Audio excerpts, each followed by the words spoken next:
it went really, really late. The lineup for the bar. Ladies and gentlemen, welcome back inside Labatt Memorial Park as we get set to kickstart the 2022 home schedule for the London Majors and kickstart the holiday-long weekend here in Ontario. Noah Smith and Dylan Baker with you here at Labatt Park as Dylan, the Majors make their return home for the first time since claiming the title here on this very field back on that October evening last year. Should be an exciting night here at Labatt Park. Noah, the crowd rolling in already. Should be a good crowd on hand to watch the ring ceremony, some celebration from last year, and the Majors' first game back at Labatt Park since that fateful night in October where they won their championship. Dylan, of course, the first pitch in this game not scheduled until after 7:30 like it always is here on Friday nights on Riverside Drive. Starting a little bit early, as you mentioned, the London Majors from 2021 will be taking their new rings in on the field, and we'll give you all the action from the field here as we get you started with an extended pregame show to start this 2022 season. Yeah, we anticipate the ring ceremony getting underway here shortly. We've got the current Majors who were on the team last year that will accept their rings, as well as several players who were on the team last year who are not returning for a multitude of reasons, most of them personal, some of them professional, that are keeping them away from playing this season. But a lot of guys from last year's team are on hand tonight to accept their rings. It's really what they play for. It's that ring, that badge of honor that they get to wear on their finger for the rest of their lives. They are the 2021 IBL champions, and tonight they get the biggest prize for that, their ring. Dylan, as we took a little bit of a walk around the ballpark today before getting started here on our broadcast, lots of fans filing in, lined up out to Riverside Drive, all the way out to Warncliffe, we were told. Fans trying to get into the ballpark to see tonight's game. I don't think it's going to be the crowd that we saw on October 1st when the Majors claimed that title, but expect a good one here tonight as the Panthers and the Majors battle here on this Friday night. Absolutely. Most likely not the close to 3,300 that we saw in that final game of the finals in Game 5 here at Labatt Park in October, but definitely a good crowd on hand already and more to come as they continue to file in closer to first pitch. Obviously, first pitch at 7:35 p.m., so a lot of people still coming for targeting that 7:30 time slot, but quite a few on hand for the ring ceremony. And Dylan, like I said, we'll take you down to field level for that ring ceremony once they get underway. You can see on your screen there, co-owners Scott Dart, Roop Chanderdat talking things over right now as they get set. Both teams still out on the field getting loose and getting ready for first pitch here on this ball game. It's the first game of the season for the Kitchener Panthers, Dylan. London got things started on Sunday down at Christie Pitts. A big win to start the season. A big win for the Majors to start the year down at Christie Pitts on Sunday. We saw some really good pitching from the Majors side. Owen Boone went 5 strong innings. Jose Arias went 4 in relief and was a tremendous performer for the Majors in that game as well, striking out 7, walking just 1, allowing just 1 run. Boone allowed 2 over 5. He was a tremendous arm for the Majors in that game, as he was last year and as he is expected to be this season. One of the guys that had a really, really good first game was Drew Lawrence, who went 4 for 4 in that contest, had an extra base hit, had a run batted in, was really one of the bigger bright spots in a game that had quite a few of them for the Majors. Yeah, and a nice article out today in the London Free Press about Drew. His journey, obviously, getting through COVID as an athlete in a graduating year, going off to college, figuring out that, hey, I need to go back home, I need to get settled down, and he's off to a good start here. He wasn't sure if he was going to be on the ball diamond this year, and a 4 for 4 day to start the year. That's pretty good for Drew Lawrence. It's something that's really reassuring, Noah. And you talked about how he wasn't sure whether he was going to be on the field this season. Having a game like that to start your year gives you such great assurance that you belong back out on that ball field. That London Free Press article, tremendously written by our friend Ryan Payette over at the Free Press. A really, really good article. He talked about how Drew Lawrence went through some struggles after COVID, and he figured out that he needed to come back home. Talked to Roop Chanderdat, wasn't sure if he was going to be playing ball this year. He's with the Majors, had a tremendous first game, and looking to build on that as the season goes along. Absolutely. Looks like they are just about ready down and field level to begin the ring ceremony, Dylan. We have not seen the rings yet. We have been told that they are awfully nice. Of course, who would lie about something like that? But I'm excited to. I don't think we're going to be able to get any close-up shots here of the rings, but once we do, try and get one up here to the booth and show off what the Majors bling is going to look like this year. Yeah, we've been told it'll look pretty special, so I'm really looking forward to seeing it, but they've been keeping it under wraps, trying to keep it a surprise for all the players. Eric Collins announcing down there. Good to have him back here in the booth as well. And the extended season this year for London Majors fans and the IBL as a whole. A lot more baseball to take in over the course of this summer of 22, getting things started here on this long Victoria Day weekend. And an exciting year on tap. The weather has held off for us so far here on this Friday, Dylan. I know it's looking like a little bit of a crummy weekend for weather, but so far, so good as we hold our fingers there and get set for first pitch here on this Friday evening. Yeah, beautiful right now here at Labatt Park. For a moment, there was some rain this morning. There was some rain scattered throughout the afternoon, but now we've got a beautiful night as Chris McQueen gets called up. You look there, as you mentioned, Chris McQueen, the first major to come get his ring for the Majors, and a crucial player on that championship club last year, followed by Hayden Jaco here, the man behind the dish. Unfortunately, we don't get to see him back here for the Majors this year, but man, he played a big role last year. He was a huge piece of that team for the Majors last season. Not back this year, as you talked about, Noah, but provided great offense and great defense behind the plate. Keith Candell welcomed back onto the field here. He'll grab his championship ring. I feel like up and down the lineup, Dylan, we could talk about how each of these guys was a key player in the Majors 2021 championship to end the drought, but that's really what that team was. A lot of guys coming together. You had your stars, you had your guys that really played the huge roles, but even those guys, you look at guys like Philman and Wilkie, who at the start of the year didn't know if they were going to get a whole lot of playing time, didn't know if they were going to get to start, ended up being big players in the championship run. Absolutely. We've talked about Austin Wilkie so far this season. There have been articles written about how he really took a step forward, especially in the playoffs last year, and was a key piece of the Majors after not really knowing what his role would be at the beginning of the year. And he came in, and he was a clutch performer all season long for the Majors. There's Byron Reichstein. Of course, we all remember the big 3-run homer that he hit just beyond to the right of the scoreboard here at Labatt Park to send this ballpark into an absolute frenzy in Game 5. And good to see him get his championship ring. Also a guy that the Majors are going to be missing this year, a big lefty bat, but he has obviously moved on and focusing on other things this year.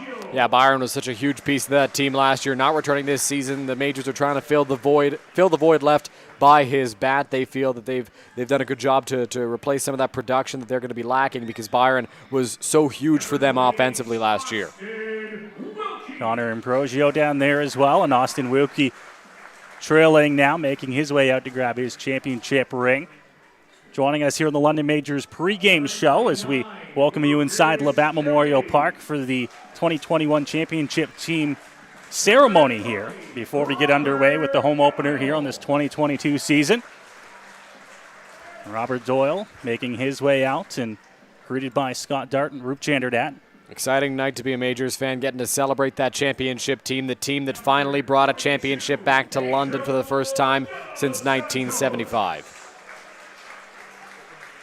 Pedro de los Santos, who we'll get to, playing a big role in tonight's ball game. He'll be on the hill for the Majors and a big player in that championship run for London as well. Absolutely, he was, Noah, coming over from Toronto, a guy who always put up okay numbers with the Maple Leafs, but never really had elite stuff, and once he got to Labatt Park, it was elite. And I don't know if you just heard that big roar from the grandstand, Dylan. That's Cleveland Brownlee taking his championship ring. All those years with the Majors working towards this point, he finally got there, getting his ring last season. You got to feel super happy for the guy. Josh Williams, a guy that early on in the season looked like he was going to be on a tear all summer long, an injury that put him out of the lineup, but the Majors teammates picked him up and got him a championship ring by the time October rolled around. It was a really sad day when Josh Williams went down with injury. You never want to see anybody go down with an injury like that, but for Williams, a guy who had started off so well that season, was absolutely tearing the cover off the ball to start the year. To see him go down with such a gruesome injury was tough. Owen Boone and now Evan Britt. Shaking hands, of course, with the London Majors ownership group of Scott Dart, Roop Chanderdat. An ownership group, Dylan, that had made a handful of trips to the IBL final coming into last summer and into the fall, and they finally were able to get over the hump and win that title in 2021. Yeah, so many chances, so many trips to the finals, so many deep playoff runs, so many good regular seasons, but they couldn't get that elusive title. They finally got to that point last year, and it was just a feeling of elation all around the ballpark. Now Carlos Arteaga, the speedy infielder, utility man, and Mr. Do-It-All.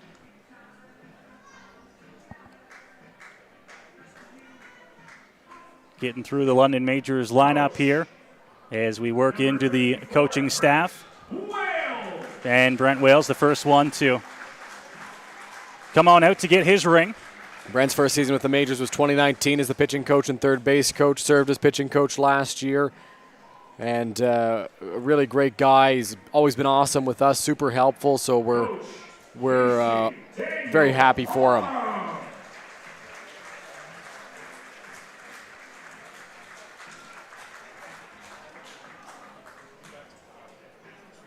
Dylan, as we work our way towards first pitch here, we remind you that the London Majors back on the air here at Labatt Park on Monday. I know it's a holiday Monday, but make sure you get on down to the ballpark, grab the family, grab the kids. Victoria Day baseball from the afternoon here. It should be a good one as well. Yeah, the Guelph Royals come to town for the first time since the Legacy Classic in 2020, Noah, and the Royals have built themselves a pretty good team on paper so far this season, and they're feeling pretty confident that it'll translate onto the diamond. We'll get our first look at them on Monday. Our first look at the Royals and our first look at a certain ex-major leaguer that I'm sure will sell a few extra tickets both in Guelph and when he makes his trips around the IBL this year. Absolutely. Dalton Pompey signed with the Guelph Royals for the 2022 season. He's a guy who spent time with the Blue Jays for many years, including the 2 years where they made their deep playoff run, stole some big bases in the playoffs for the Blue Jays, was on the diamond for them, started the 2015 season in the big leagues with the Jays, as the Jays starting center fielder, now in the IBL. He's a guy who's known, he's a Canadian, so that's going to sell some tickets, like you said, Noah. And it looks like that does it on the field. Our 2021 IBL champion London Majors getting their championship rings here in front of what has turned out to be a good crowd, still filling out here, still people making their way through the gates here on this Friday night.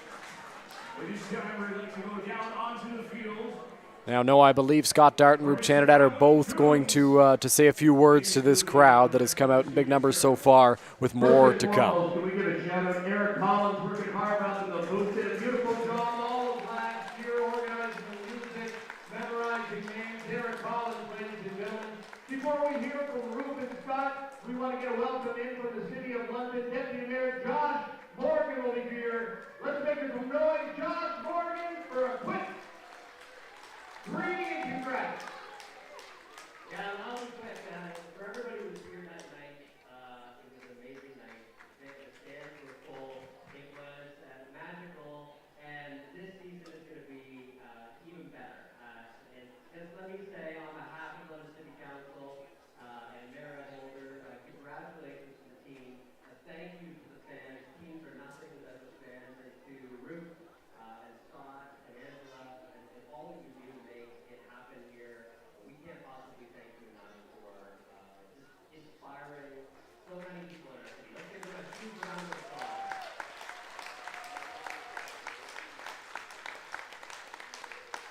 Our city would not be the same without the London Majors here in this wonderful baseball park in the heart of our city, and their success is London's success. You put us on the map.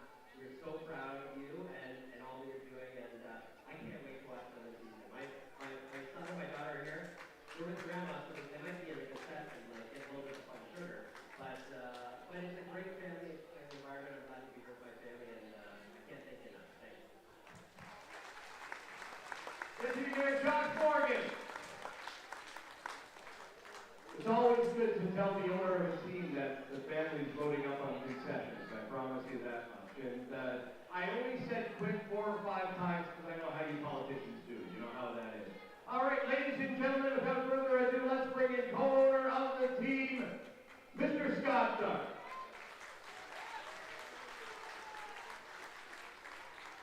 Well, good evening, everyone, and thank you so much for joining us tonight on such a special occasion where we get to recognize not only the things that have happened last season, but also the things that have happened over the last 8 seasons.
may want to try and turn the mic off and then on again.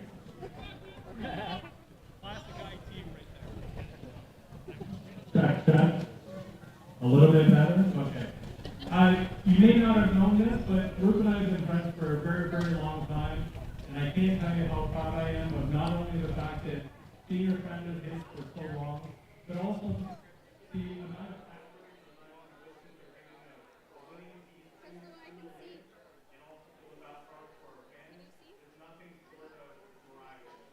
It's a lot of time and a lot of effort, and he's got a full-time job. He's got a full range of kids that have social events that are bigger than our own. And I'd just like to say thank you very much to Ruth for making this happen.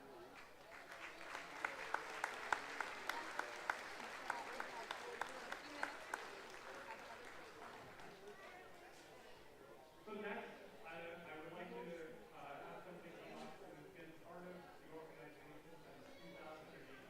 That's a very long time, and he's really my right-hand guy. He's my go-to when I need something quick. And what Chris I see, whether it's moving something over, he's always there for me. There's probably very few people in the world who know who he is. Just because he does everything in the background, truly is an amazing individual. He works hard, he gives him his time, and his wife may hate us at this point, but because he's here so much. And that's Jeremy led. And Jeremy, thank you very much for all you do.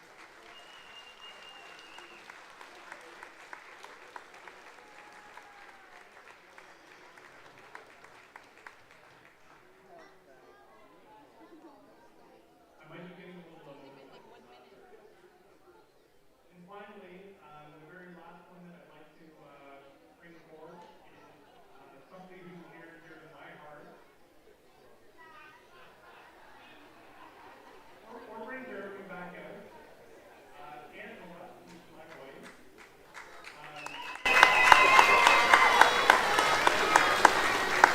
Angela is really good at the bathroom for me personally. She does a lot to organize our household, and it's now also organizing everything we do as the majors on the off-field stuff. We do all sponsorships, group sales, marketing opportunities. She's one of these really is the engine that drives everything off the field. So, sweetie, I love you, and come on out.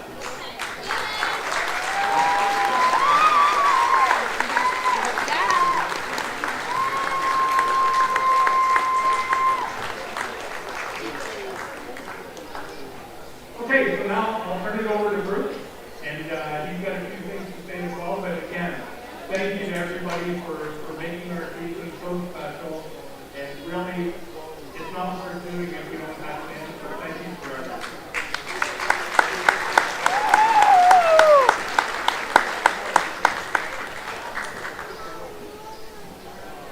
Hello, everyone.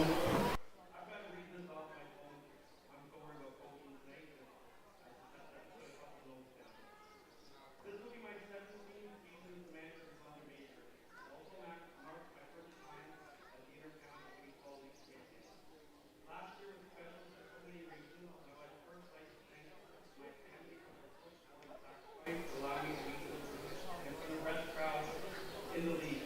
I'd also like to thank my friends and business partner Scott Dark and his wife Angela for all their support and assistance in running the league.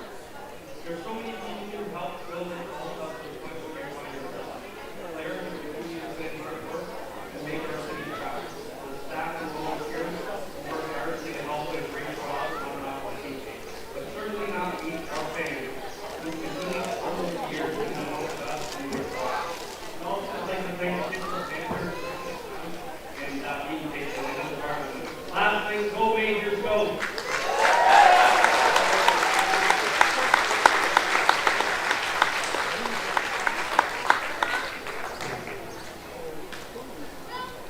Ladies and gentlemen, one more time, Ruth Canada, Scott Clark, the rest of the crew. The whole team from last year, the team from this year, make some noise. The London Majors are back at it again as We apologize for any audio issues there as we try to bring you that ceremony of the 2021 IBL champion London Majors. Welcome back up into the broadcast booth. Noah Smith, Dylan Baker here as we get set for first pitch here on this Friday night. Dylan, good to be back with you here in the broadcast booth. Good to see everybody down there. You get a look on the field of all the guys back there together, or for the most part, all the guys back there together for what's probably the first time since October 1st. Yeah, more than likely, Noah. I mean, a lot of these guys still spent some time with a few of their buddies in the off season, but I think it's the first time we've seen a big, giant group of them together since October, and it's got to feel pretty good for them to be all together once again. That very special team that the Majors had in 2021 led them to their championship for the first time since 1975. It's a special night here at Labatt Park. You may have heard Scott Dart mention he was getting emotional down there. It's an emotional night for so many people because for such a long time, everybody's been working so hard to achieve this championship, to get to this point, and they weren't able to reach it. Scott was talking about something like 18 years that he's been trying with the Majors to get to a championship and wasn't able to do that until the 2021 season. So a lot of blood, sweat, and tears went into that title, and a lot of pride on the faces and in the voices of everyone who contributed to it. Well, Dylan, we've still got 9 innings of baseball to come in an entire pregame show. We'll go through lineups and starting pitchers. When we come back, you're watching London Majors Baseball here on Majors TV.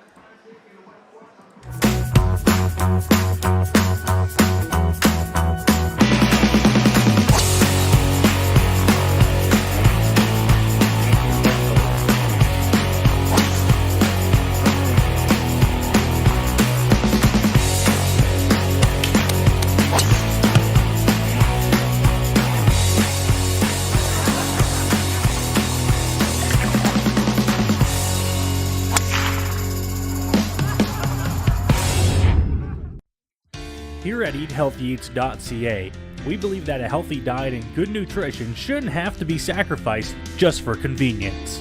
That's why we deliver the meals to you so they're ready when you need it, even with your busy schedule.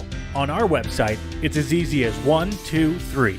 Start by picking your meals from our seasonally curated menus made from local produce. After that, leave the rest to us. We'll cook, package, and deliver your meals directly to your door twice a week. Then you eat and repeat. It's that easy. eathealthyeats.ca, from farm to folks. My name's Tiffany Creasy, and I take care of the sales and marketing at Rickard Promotions and Recognition. Some of the things that we do at Rickard Promotions and Recognition is we bring your brand to life. We kind of put your logo on anything that you can give away or brand, and we can service clients right across Canada. At Rickard Promotions Recognition, we can take care of your designing of your logo, for any artwork that you need done, for the branding, and a lot of people don't realize we can do that here. We also have our in-house production that we take care of your order from start to finish right here at our one location. So with keeping everything in-house, from graphic design to in-house production, we're able to get you your order a lot quicker with a faster turnaround time. We'll help gather your ideas together, give you some options to kind of narrow down the search for you, whether it be from your apparel to promotional products. And from there, we'll get your mock-ups done, proofs done, order done, and the quality control is right there all along the way for you.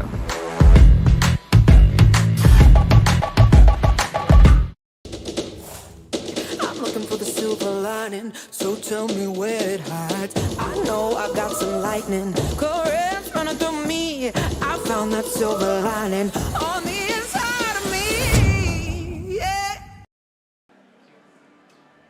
Back inside Labatt Memorial Park here at the Forks of the Thames in downtown London. It's London Majors Baseball here on Majors TV. Noah Smith, Dylan Baker up here in the broadcast booth with you, Dylan, and we're going to get a set look at the starting lineups in just a little bit here. But first of all, we'd like to thank you all for tuning in once again. So nice to see you in 2021. Even nicer to see you back here in 2022. Absolutely. Want to thank everybody for tuning in for the ring ceremony. If you're just joining us because the game is getting underway shortly, we appreciate you doing so. It's a beautiful night for baseball here at Labatt Park. Just perfect conditions for ball, and we're thankful to be here, and we're thankful that you decided to join us. It's the Kitchener Panthers and London Majors, as mentioned here on Majors TV. Thank you wherever you are tuning in. Dylan, let's take a look at the starting pitchers who were told the rubber here in this ball game tonight for the London Majors. It's Pedro de los Santos back out onto the mound to start things in front of the hometown crowd. Pedro de los Santos takes the hill for the Majors, and last season he was 7-2 with a 2.19 ERA, got the award for Intercounty Baseball League Pitcher of the Year, was such a key piece to the Majors championship run, and really excelled on his home field. He was fantastic here at Labatt Park. I believe only started 2 regular season games on the road and struggled a little bit in those. Still his dominant Pedro de los Santos self for the most part, just some walks and a little more careful pitching. He's really comfortable here at Labatt Park. He loves pitching in this ballpark because of its history and because of the dimensions as well. He's a guy that relies on contact a little bit. He's got great stuff, but he's not going to blow it past you. So if he can keep the ball in the ballpark, that's really going to lead to success for him, and that's why he was so successful here last year. On the other side, we've got Christian Hawk for the Kitchener Panthers. Christian Hawk is the ace of this Kitchener Panthers staff right now. We'll see if that changes as imports come in, but to begin at least, Noah, Christian Hawk is the ace of the pitching staff. Last season, 7 games, 5-1, a 3.60 ERA, was a great arm for them all year long, and no surprise, he gets the ball here in Game 1. Yeah, absolutely no surprise to see Christian Hawk on the mound. Wilfrid Laurier University alum and a guy that pitched a lot of years in the OUA and now towing the rubber here in the IBL. Was with Burlington for a little bit, now with Kitchener. I was talking to Michael Mommersteig, a member of that Kitchener Panthers team last year, who is now going to be serving as an assistant pitching coach on this year's club due to an arm injury. He says that Christian Hawk, as of right now, is the guy for the Panthers. They're still waiting on their Cuban imports to come in. When that happens, we'll see what goes on with the Kitchener Panthers starting lineup and with their starting pitchers. But as of right now, and as we would have expected, it's Christian Hawk, the man. Yeah, Christian Hawk, as you touched on there, Wilfrid Laurier alum. He's been around the IBL for, I think, longer than quite a few people realize. He's been around since 2016. He spent time with Burlington, and he's been with Kitchener for quite a few years now. Was good in 2019, was really good last season as their ace. Obviously, with the lack of imports last season until later in the year, Hawk got the ball whenever there was a big game, and he was the opening day starter for the Kitchener Panthers last year as well. He's been a key piece of their staff for quite a few years now, and it begins that way once again this year. You can expect him to remain as a key piece of that staff all year long. It's just a matter of, is he the number 1 guy? Is he your 1A? Is he your 1B when the imports come around? Fans still piling in here to Labatt Park. Players getting their final warm-ups in, and the grounds crew, the always fantastic Labatt Park's grounds crew, getting the field ready here for the opening night of Labatt Park here in 2022. Dylan, we talked about Pedro de los Santos on the mound for the Majors. Let's check out the lineup that he will face for the Kitchener Panthers in tonight's ball game. A lot of familiar faces here for Kitchener, and it all starts at the top with Jet Jarvis leading things off for the Panthers. Jet Jarvis will lead things off for the Kitchener Panthers. He was with them last season and really came on as a guy that was kind of unexpected, a young kid. He's 18 years old at the time of the start of the season last year, a guy the Panthers were just hoping would provide them with some good baseball, and he was fantastic for Kitchener all year last year. A .286 batting average in his rookie year in the Intercounty Baseball League, played 26 of the 30 games, had 13 runs batted in. One of the things that's really great about Jet Jarvis, at the top of your order, you want a guy who's going to get on base. And Jet Jarvis does an incredible job of that. 27 walks last year, Noah, to get this 15 strikeouts. He had over 10 more walks than he had strikeouts last season. He's a guy who makes a lot of contact, who's going to get on base, but he's also a super patient guy at the plate, a tremendous bat to have at the top of the order. And then Andy Leader will follow him. He's been with the Panthers for quite a few years. Liam Wilson, the number 3 hitter, a great power bat for Kitchener last season, had 7 home runs, 33 runs batted in, an average of .410. He dealt with some injuries too last year, so those numbers are, despite the fact that he had some injuries here and there during the 2021 campaign, just an all-around great player for the Kitchener Panthers and a guy that we're going to see a lot of in the heart of their order. And the rest of the lineup there for the Kitchener Panthers as we have a look down at field level. It's the umpiring crew making their way out to home plate and ready for the ground rules here, as Rup Chanderdat will make his way out to hand over the lineup card that we have gone over. And in probably about 6 or 7 short minutes, Dylan, baseball will be underway here in downtown London as the IBL makes its return since the championship. Majors and Panthers coming up here on Majors TV. 3 IBL games since the season began. That all started with the Majors and Maple Leafs on Sunday. It was a game that the Majors won in their opener by a score of 6-3. And then yesterday night we saw 2 more games in the IBL. The Welland Jackfish played their home opener. They played host to the Brantford Red Sox and won 8-1. And the Barrie Baycats played host to the Toronto Maple Leafs, a 2-1 Baycats victory in that contest. The Leafs fall to 0-2 on the young season to this point. Ground rules going on at home plate. A gorgeous night for baseball. A little bit of humidity in the air, but overall the rain is going to stay away and we're going to have a good night of baseball here at Labatt Park. Noah Smith, Dylan Baker to call the action for you on Majors TV. As mentioned, as the Majors 1-0 on the season, look to try and make that 2-0. And over the course of the next 41, they'll look to try and defend their title. Yeah, 42 games this season, as you touched on there, Noah, in the Intercounty Baseball League this year after 30 last year, normally 36. And John Kastner last season, after the season when they announced the 42-game season, he said that the league had a unique opportunity in 2021. Because of COVID-19, they started later. They played regular season games in August and playoffs in September. It wasn't meant to serve as a pilot project, Kastner added, but the conclusions were clear. It made for a better fan experience and that showed in the stands as the league had great crowds all throughout the postseason. That was evidenced here in London especially, where we saw great numbers throughout each playoff game, and most teams were drawing really, really good crowds. Despite the fact that it was later in the year, despite the fact that it was in the fall, there were quite a few people here at the ballpark.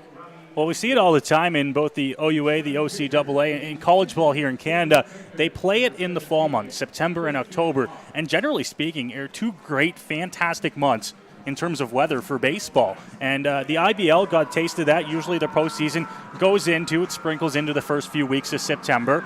But getting all the way to October last year, I believe it was the first ever IBL game to be played in the month of October, that one that clinched it in Game 5. And we saw the good weather, comfortable weather. Sure, some of the nights were a little bit chilly, but overall, it was a good night for baseball, and we saw the fans come out. Of course, a championship run, the Majors would love to see that again, but seeing the fans back out into the ballpark, the IBL is going to try to jump all over that here this season by extending it a few more games. Absolutely. Last year, the fan support was just incredible. People want to come out and see baseball in the fall months because, like you talked about, the weather is still good. Now, later at night, by 10 o'clock, it is a little chillier than you might like, but at the beginning of the games it is just fantastic weather, just as is the case tonight. It's like spring type of weather where it's beautiful to start the game, cools off throughout the night, but still comfortable. And October is a month that should have baseball in it. No, it's playoff baseball. When you think of the month of October and you're a baseball fan, you think of playoffs. So it makes sense that the IBL has pushed the regular season deeper into the year, and the playoffs will get played in October. And we're excited to see if the Majors can get back there again here in 2022. It is going to be a good season. A lot of baseball on tap here for both of these clubs. And the IBL back to full strength this season. We talked about it earlier on in the pregame show. Guelph Royals back in the league this year. Only good things for the IBL to have Guelph back, and it looks like they've got another strong team this year. We'll get our first look at them on Monday afternoon. Yeah, we will, Noah. And a few guys that were a part of those Barrie Baycats championship teams. Milos Guerrero is a guy who jumps off the page, one of their best arms during those years. And then, of course, a guy like Dalton Pompey, who they brought in, an ex-big leaguer, an ex-Blue Jay, a guy who was a starter for that Blue Jays team in 2015 at the beginning of the year. He's a huge piece for them to add. So Guelph is expected to be a very good team. I'm really looking forward to seeing them on Monday, Noah. I think it'll be a really big test for this Majors ball club, and it should be interesting to see how the team handles it. And it's going to be exciting to see our first look at the Guelph Royals, and seeing Dalton Pompey in the Intercounty Baseball League should be a good time as well. The Majors making their way out as the substitutions and bench players getting announced here at Labatt Park, as they do every home opener in front of this Labatt Park crowd, who I've mentioned a few times throughout the ballgame tonight, Dylan. A good crowd on hand here tonight at Labatt Park. We were unsure. Obviously, we don't want to get too spoiled with what we saw in Game 5 of the IBL Finals. This place was packed to the brim, but a good crowd here for the home opener, and I expect that to hopefully continue on throughout this season for the Majors. Yeah, a lot of things were working in the Majors' favor last season. There was the championship run, there was the playoffs, and then there was the fact that everybody wanted to get out again and get a chance to experience a crowd, get a chance to experience live sports once more after they hadn't had the chance to do that throughout the 2020 year. So a lot of people came out to the ballpark to support their local London Majors, and it was a beautiful sight.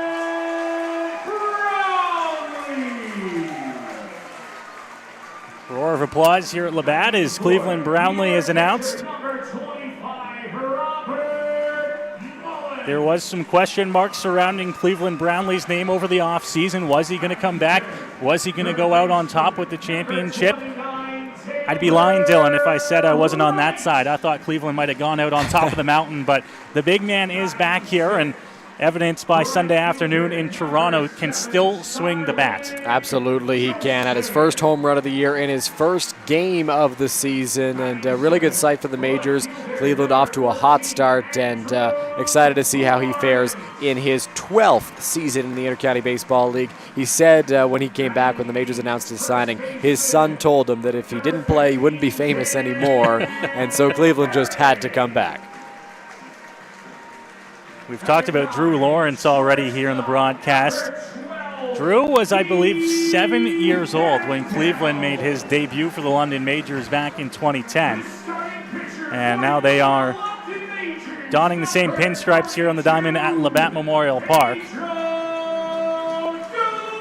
As Pedro de los Santos jogs on out to the field to join his teammates.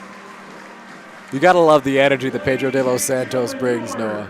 He's just an excited guy who loves playing baseball.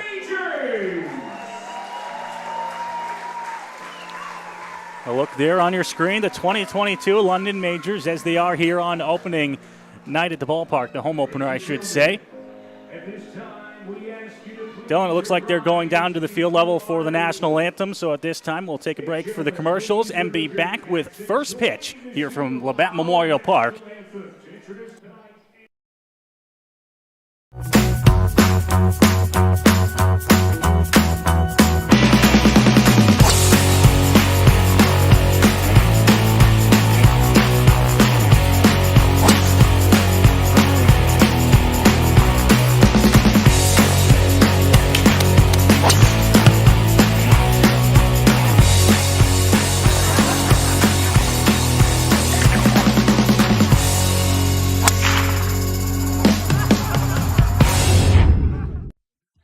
Here at eathealthyeats.ca, we believe that a healthy diet and good nutrition shouldn't have to be sacrificed just for convenience. That's why we deliver the meals to you so they're ready when you need it, even with your busy schedule. On our website, it's as easy as 1, 2, 3. Start by picking your meals from our seasonally curated menus made from local produce. After that, leave the rest to us. We'll cook, package, and deliver your meals directly to your door twice a week. Then you eat and repeat. It's that easy. eathealthyeats.ca, from farm to folks. My name's Tiffany Creasy, and I take care of the sales and marketing at Rickard Promotions and Recognition. Some of the things that we do at Rickard Promotions and Recognition is we bring your brand to life. We kind of put your logo on anything that you can give away or brand, and we can service clients right across Canada. At Rickard Promotions Recognition, we can take care of your designing of your logo for any artwork that you need done for the branding.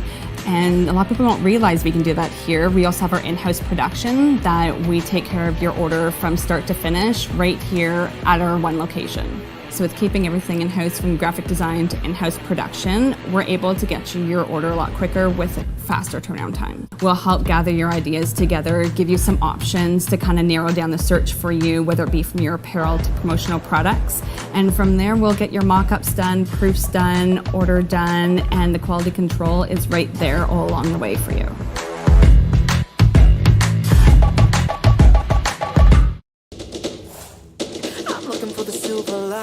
So tell me where it hides. I know I got some lightning, currents running through me. I found that silver lining on the inside of me. Yeah. Have one more ring press. Well, we welcome you back inside Labatt Memorial Park here at the Forks of the Thames. It is the London Majors 2022 home opener here at Labatt Park. The Majors and the Panthers getting set to do battle. We just had O Canada inside the ballpark, Dylan, and I think it's safe to say the energy from Game 5 is back here for the home opener. Absolutely, the fans are excited to be at the ballpark. They're really looking forward to this game, and it's going to get underway shortly as Scott Dart gets presented with his championship ring. Scott presented everybody with theirs and now gets the chance to receive his own. Everybody's fired up at the ballpark. Everybody's anticipating this game, and they're really excited to get things going. And we'll get a ceremonial first pitch out there as well on field level. Dylan, Pedro de los Santos will take to the mound shortly here for the London Majors. It wouldn't be a London Majors home opener without us starting a little bit late here. The 7:35 first pitch never seems to be the case here on the first game of the season. No, you got to let the ceremonies do their thing, and then the ceremonial first pitch. So not starting on time, but that's all right. And here is that ceremonial first pitch. Man, that is right down the middle. I don't think it gets much better than that to kickstart the season of ceremonial first pitches, Dylan. No, really, really great first pitch there by Josh Morgan and his son to Robert Mullen. So Mullen catching the first pitch, got to be pretty special for the Morgan family right there. Really, really good first pitch to start the season. And the Pinstripes make their way out to the field here to get us started on this 2022 home opener for the Majors. It's Pedro de los Santos making his return to the mound here, a guy that had a revival season in 2021. A little bit of trouble when he pitched with the Maple Leafs. He had the stuff, just needed a little bit of confidence. He got that as soon as he got inside the confines of Labatt Memorial Park, and he was good in 2021. Ace 1 and 1A, if you will, with him and Owen Boone last year, and we'll see if those two can get the Majors off to a 2-0 start. Owen Boone did his job on Sunday at Christie Pitts, and now it's Pedro de los Santos here on this Friday night for the home opener. Yeah, de los Santos, so good. You talked about it, Noah. His year last year was fantastic for the Majors, and if you buy a lot of the Majors program this season, you'll get to read a story about Pedro de los Santos and why Roop Chanadad always believed he had the stuff to succeed in this Intercounty Baseball League. When he came here from Toronto, Roop immediately gave him the confidence he needed, and Pedro speaks very, very highly of his manager. He really enjoys the company of Roop. He trusts Roop's decision-making, and he always treats his manager with the utmost respect, and that respect and feeling of appreciation is reciprocated by the man behind the bench. So a great relationship between a player and a coach there, and you can read all about that in the Majors program. That and a lot more stories, some great stuff in the program this year and every year at Labatt Park. Moments away from first pitch here as De Los Santos finishes up his warm-up pitches, and then Jet Jarvis will make his way out to the batter's box to get things started here on this Friday night. We thank you for joining us here on Majors TV, first broadcast of the 2022 season. And now Jet Jarvis will come to the plate, and we'll get things started here. About 10 minutes behind the scheduled first pitch, but ready to go nonetheless.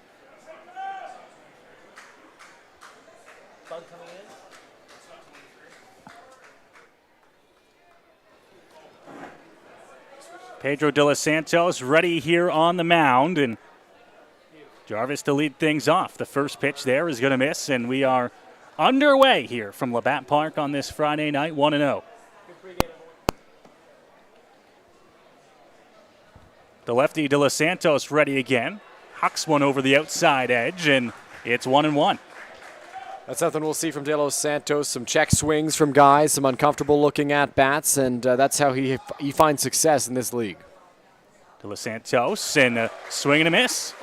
He's got himself up 1-2 here on the leadoff man to start the top half of the first.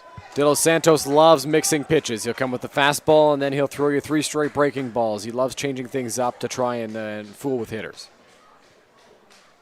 Ready now, the 1-2, De Los Santos. This one hit on the ground. Second base, bobbled, got time. The throw to one is going to be in time. Perrier with the stretch. And there is the first out of the ball game for De Los Santos.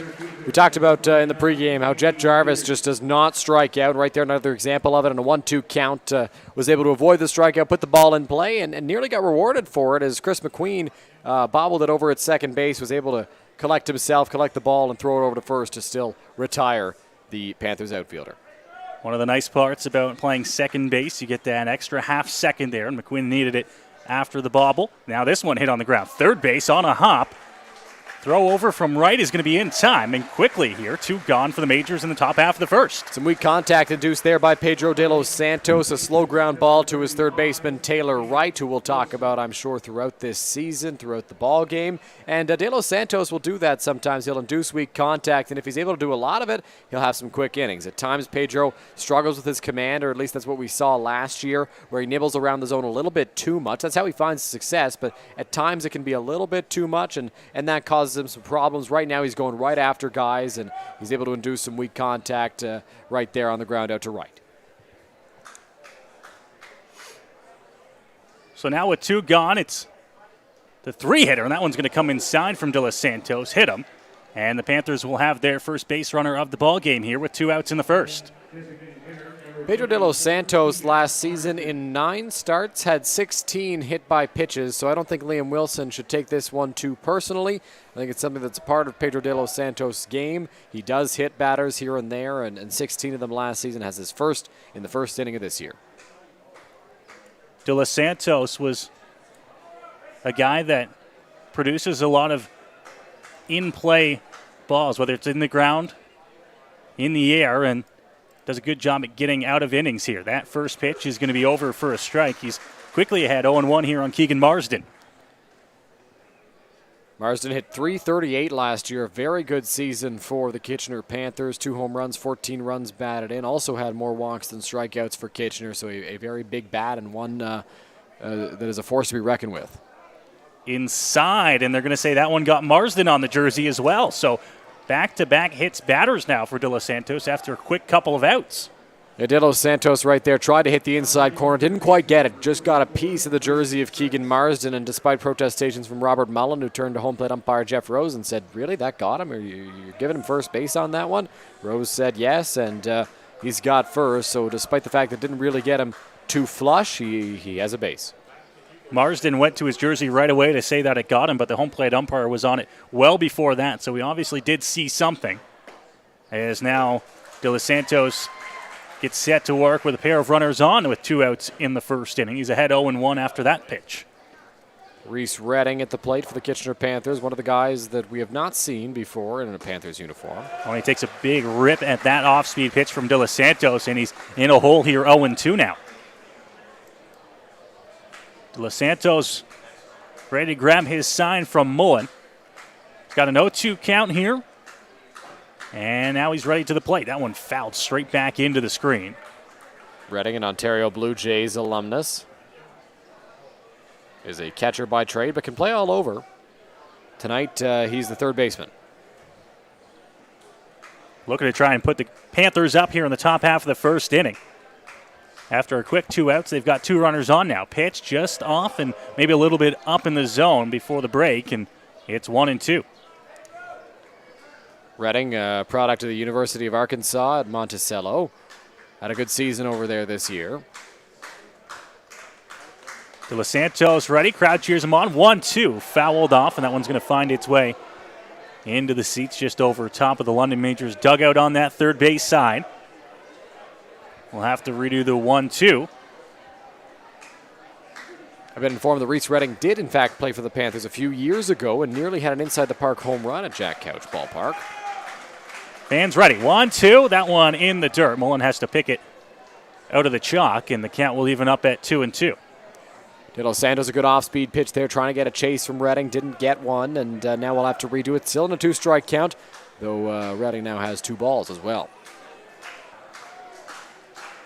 2-2, 2 gone, and 2 on. De Los Santos checks back at second. Pitch to the plate. This one's going to be sliced. Left center field. It's going to find its way all the way to the gap. 1 hop off the wall. 1 run is in to score here for the Panthers. They're going to get the wave from second. And Kitchener will be out in front to an early 2-0 lead after the double by Redding. So the 2 hit-by pitches come back to bite Pedro de los Santos, and the Panthers able to take some of that early momentum away from the Majors after that ring ceremony. They get off to a good start. 2 guys get on after the hit-by pitches, and Reese Redding puts one in the gap. Drew Lawrence and Austin Wilkie try to chase that ball down. Could not get there in time. Rattles up against the wall. Wilkie made a strong throw in, a little bit off the money, and 2 runs were able to score because of it. Don't know if they were going to have a shot at the second runner regardless. That ball hit on a line. And now Redding stands at second after the 2 RBI double. De Los Santos throws one to the backstop. Trying to get a little bit more on that fastball, and it ends up in the screen. 1-0. Tyler Henriquez is the plate, and De Los Santos trying to come back with a solid pitch after giving up the double, and right there overthrew it, goes to the backstop, and now is a runner 90 feet away from scoring the 3rd Panthers run of the ball game.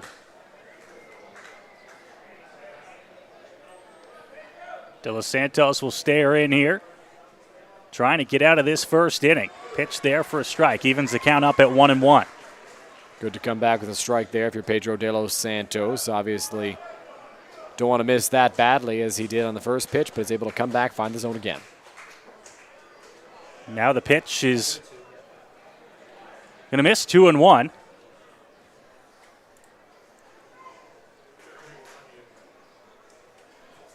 Panthers up 2-0 early here in the top half of the first inning. De Los Santos, a 2-1 count here on Henriquez.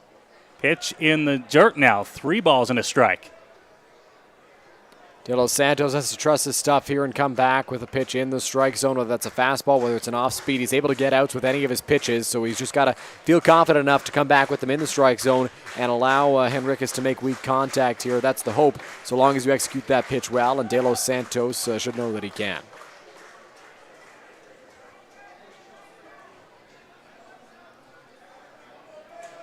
Ready for Pedro here, 3-1 upstairs, and he's going to walk him. Put runners on the corners with 2 gone, and this will get a quick mound visit from Roop Chanderdat. 4 base runners so far in this inning for the Kitchener Panthers, 2 of which have come from hit by pitches, 1 of which has come from a walk just now to Henriquez. So runners on the corners now with 2 away, and De Los Santos is going to have to lock in against Blake Jacklin, another one of the young guys who the Panthers had last season in their lineup, and another one of the guys who made an impact for the Kitchener Panthers playing in the outfield. Tonight, Jacklin is in left field for Kitchener, as we saw for most of last season. Hit .372 for the Kitchener Panthers in 22 games, drove in 13 runs, and had 6 stolen bases. Jacklin likes to use his speed to his advantage when he's out there on the diamond. 2 gone here as De Los Santos tries to get out of this first inning of work. Got off to a very good start. A couple of ground outs on just a handful of pitches for the first 2 outs. And then a hit batter, double into the gap. Made it a 2-0 ball game. And now a walk has put runners at the corners with 2 outs. Jacklin drove in 13 runs last season, so he's a guy that can drive runners home if the opportunity presents itself. This one chopped, heading over third base. It was a tough play, and he was going to be unable to make that one. But it moves the count to 0-2. Taylor Wright ranging over into foul territory. A lot of foul territory here at Labatt Park, so didn't have to worry about running into a fence. But unfortunately for him, could not get there because of how weakly that ball was hit foul. Now De Los Santos in the driver's seat, 0-2 here on Jacklin. Good lead over at first as he checks on the lefty. He's going to be off. Pitch, throw down to 2 on the money. Did they get him? They did. As they throw out the runner Henriquez to end the top half of the first inning. Really good throw there by Robert Mullen, the catcher for the London Majors. Mullen with experience in pro ball. He's a guy that brings so much to this Majors ball club, including a great arm. I talked to Brent Wales, pitching coach of this Majors team, before the game, and he was saying Mullen's just so good. He provides so much defensively. He's great at blocking the balls. He's great at throwing guys out as well. He's got a fantastic arm, evidence right there by that throw to second base to get Henriquez, and Reese Redding was coming home if they didn't get him over at second base, but right on the money, a perfect throw right into the tag of Keith Candell, and the inning ended on the caught stealing. So the Majors will be down a couple of runs here as they head into the bottom half of the first inning. And Dylan, let's check out the London Majors lineup heading into this bottom half of the first as they get set to face the Kitchener Panthers righty.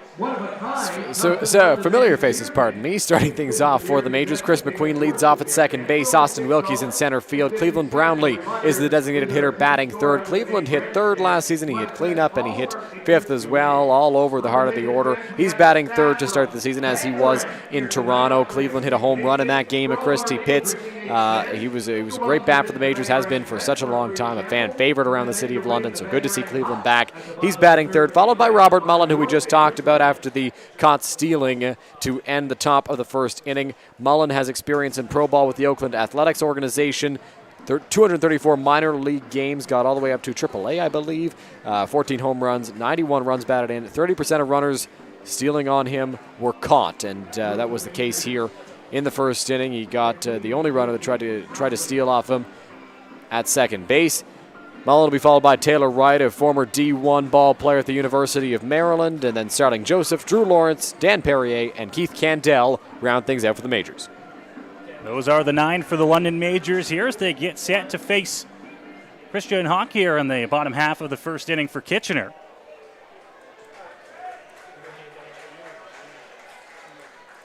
Second baseman, number 6, Chris. In case you missed it in the pregame, Hawk is the ace of this Kitchener Panthers staff. He had a very good year last year. 7 games, 5-1, a 3.60 ERA in 40 innings pitched. 32 strikeouts to just 8 walks. He's all around the strike zone usually, and that leads to success. He's ready to go here against McQueen to lead things off. The lefty, a staple in the leadoff spot for the Majors over years, and back there again here in 2022. First pitch to him is going to be there for a strike. And it's 0-1 now on Chris McQueen. We talked about how Jet Jarvis doesn't strike out very much and walks plenty. Chris McQueen does a similar thing for the Majors. And now he grounds one over to second base. Throw over to one is in time to get McQueen. And here's quickly one gone here for the Majors. Similar start to the bottom half of the first as we saw for the Panthers in the top half. Yeah, Stephen Whalen, the second baseman for the Kitchener Panthers, hardly had to move, was right there to make the play and fire it over to first for the first out of the inning. McQueen got the bat on the ball, but not overly hard contact as it was a ground ball to second base. Just as you mentioned, Noah, Jet Jarvis did the same thing to lead off the ball game, a ground ball to Chris McQueen, who was over at second base. Ready here for Wilkie as he takes that first pitch fastball just off the plate for a ball, 1-0. Fans still finding their way into the ballpark here on what has turned into a good Friday night for baseball. For that pitch there for a strike evens the count up at 1-1. Wilkie thought that one was off the plate. Looked like it might have been just off, but a borderline pitch, and Hawk gets the call. Now the 1-1. Wilkie swinging right through that one. 1-2 here on the Majors 2-hitter. Wilkie went 0 for 5 with 2 strikeouts in the season opener against Toronto on Sunday. 1-2. That one fouled off. Finds the top of the netting there, saving that one from a screamer into the grandstand. Keeps the count at 1-2. For Wilkie, he's just got to get his timing down to start the season. Some ground balls to third base in that game against Toronto. Once he figures things out, he'll be a great bat for the Majors, and we could see that sooner rather than later. Hawk into his delivery. 1-2. Fouled off at the plate there by Wilkie. Looked like it hit the ground just to the side of the plate. Came up and hit him on the upper body. Still 1-2. Yeah, bounced off the side of the plate, got him up near the shoulder area, I believe, Noah, and Wilkie shook that one off. He's ready to go again. Ready here on the 1-2. One gone in the inning. Wilkie ready. Here's the pitch off speed outside, and it gets past the catcher. 2-2. Ahead in the count. Why not throw an off-speed pitch, see if you can get a chase from Wilkie. Did not get one on that pitch, and he'll come back likely with one a little closer to the zone, see if you can get Wilkie to bite. 2-2 ready. Here's the big leg kick. Pitch outside. Unable to get that one, and now it's a full count here on Wilkie. Good job by Wilkie laying off. That was a fastball that it looked like Hawk just yanked a little bit and missed well outside to the Majors' right-handed hitting center fielder.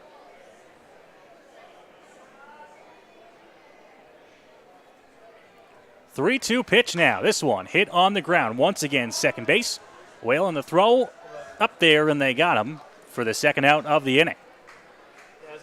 Another weak ground ball over towards second base, and Whalen was able to make an easy play to get the second out of the frame against Austin Wilkie, and that'll bring up Cleveland Brownlee. You were testing in here, number 35, Cleveland Brownlee. The applause for Cleveland Brownlee as he makes his way up to the plate. His first home at bat here of the season, and a staple, a fan favorite here for the London Majors fans. It's hard to overstate how much Cleveland Brownlee has meant to this city and this organization. Just a guy who is so loved throughout the city. First pitch, and they went right at him. Brownlee was ready for it. Swings through the first pitch fastball, 0-1. Big cut from Cleveland Brownlee right off the hop, and came up empty, looking to do some damage on the first pitch of the at-bat in his first home chance this season. 0-1 ready. Pitch They come right at him again. Brownlee was looking for something soft, and it's 0-2. We mentioned the home run Brownlee hit in Toronto on Sunday. He went 1 for 4, had a strikeout looking in that game, and a hit by pitch as well. Ready 0-2. I don't know if Brownlee was ready for that 0-2 as it came quick from Hawk, and it was 1-2 on the pitch just off the plate. Looks like a bit of a quick pitch there, Noah. Cleveland has that slow, winding motion he does with his bat, and Hawk tried to speed him up. Luckily for Brownlee, it missed. 1-2. Brownlee, good cut at it, but it's going to go foul out of play down the right field line. And Brownlee will get another chance here on 1-2. Seen Hawk now a few times. He loves to work with the fastball. He's a guy, I played with him back at the Midget Nationals in 2014, and he's a guy that will work the fastball until it doesn't work for him. When you got a good one like he does, why not go back to it? Here's the 1-2.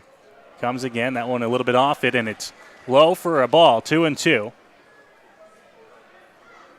Another guy who likes to do that is Owen Boone. He relies a lot on that fastball because it's just so good when hitters are struggling. Like it's a pitch that's just fantastic, one of the best in the league when it's on. 2-2 ready here. Delivery. Hawk just off the plate, and now Brownlee will work it to a full count at 3-2. Second straight at bat where we've seen Christian Hawk get ahead of a hitter and then start to fall behind a little bit. Now a full count on Brownlee, just as we saw on Austin Wilkie in the previous at bat. And we'll see how he approaches Cleveland here. Was able to induce a softly hit ground ball from Wilkie. 3-2 ready. Pitch to the plate. Brownlee right back up the middle. That one's going to find its way into the gap. Roll all the way to center field. Brownlee is going to watch this one kick around, and he's going to head for 2, and he'll be in there standing up with a 2-out double here for Cleveland Brownlee. Good way to get the energy back in this crowd as you hear them cheer. A really solid base hit for Cleveland. Brownlee absolutely ripped into the right center field gap. We'll see if that's ruled a double or a single and an error because it looked like it might have been booted out in right center by Andy Leader, the center fielder, who was playing deep. Jet Jarvis was over there as well. Cleveland, a really good job running it out, was going hard all the way, saw that it was booted out in right center, and was able to move up to second base. So now Brownlee on second, with 2 gone here in the inning as the Majors look to try and get some runs back after the Panthers scored 2 in the top half. First pitch is going to miss outside, and it's 1-0. That has been ruled a double for Cleveland Brownlee, so he gets another extra base hit. 2 hits this season, both of them for extra bases, the home run and now the double. That was a screamer out to center field, and I don't think Leader knew that one was going to be as hot as it was by the time it got out to him out in right center field, Dylan. Yeah, I think that's exactly what happened, Noah. He was playing deep, giving Brownlee the respect he has earned in his time in the IBL, but it just kept going hard at him, and he wasn't quite prepared for that. So Cleveland gets credit with the double, and now he stands in scoring position for Robert Mullen. Mullen's got the count in his favor now, 2-0, as Brownlee stands at second. He's going to have to get this one probably into a gap if he wants to try and score Cleve from second. Outside 3-0 as they're trying to possibly keep it away from Mullen on the outside part of the plate. It looks like that's been the approach so far, Noah, because all 3 pitches have missed out there, and it could be something that Hawk is doing where he's just missing on the outside corner right now. He missed a few times to Brownlee and Wilkie out there. We'll see how he comes here on the 3-0.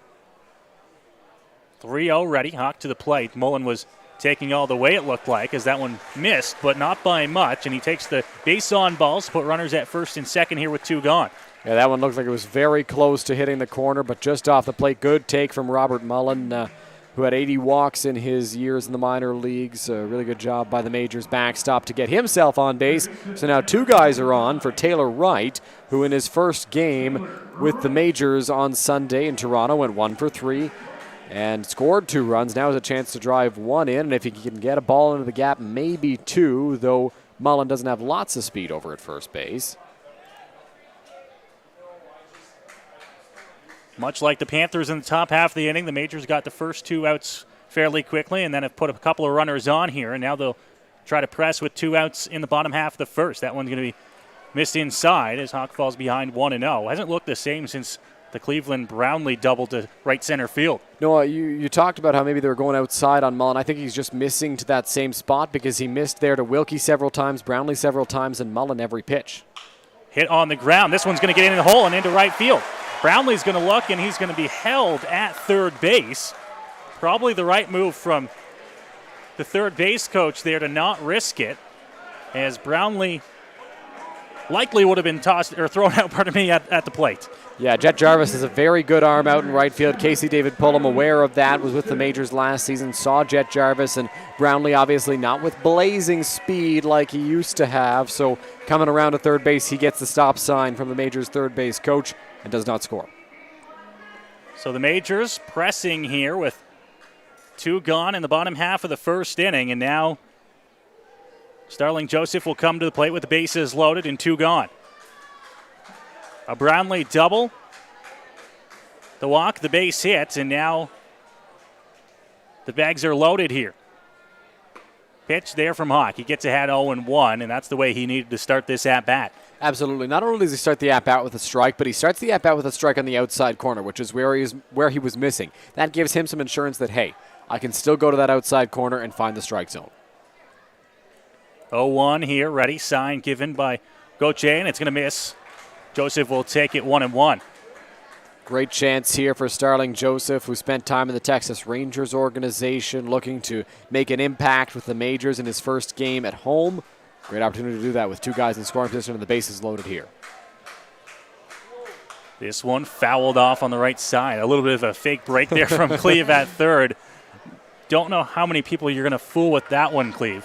Fooled me almost. No, he was going down hard. Like, it wasn't just a couple of steps. He was full-on barreling for a few strides there, but didn't really affect Hawk. Still executed a good pitch and got Joseph to foul it off. 1-2 now. Bases loaded, bottom half of the first inning. Crowd looking for something into the outfield to cheer for. Here's the pitch. Joseph, right side, and foul into the Kitchener Panthers bullpen. Good skills by Majors photographer Matt Hiscox to get out of the way of that ball. Matt Hiscox dodging a foul ball. If you had it on your bingo card, you can take that one off. 4 more to go now. I'm almost there. 1-2 here. Count remains. Bags loaded with 2 gone.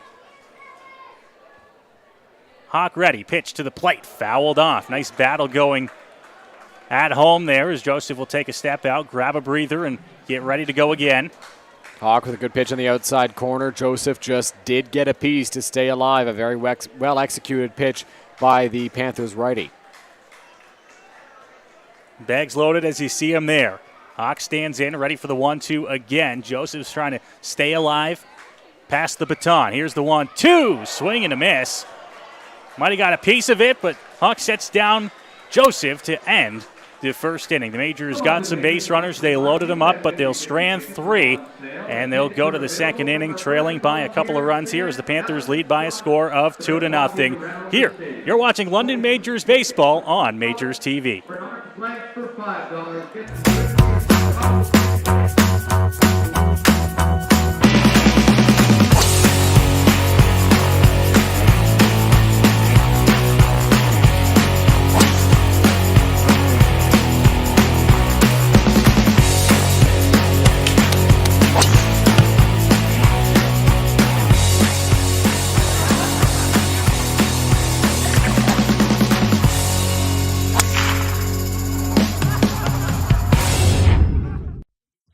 Here at eathealthyeats.ca, we believe that a healthy diet and good nutrition shouldn't have to be sacrificed just for convenience. That's why we deliver the meals to you so they're ready when you need it, even with your busy schedule.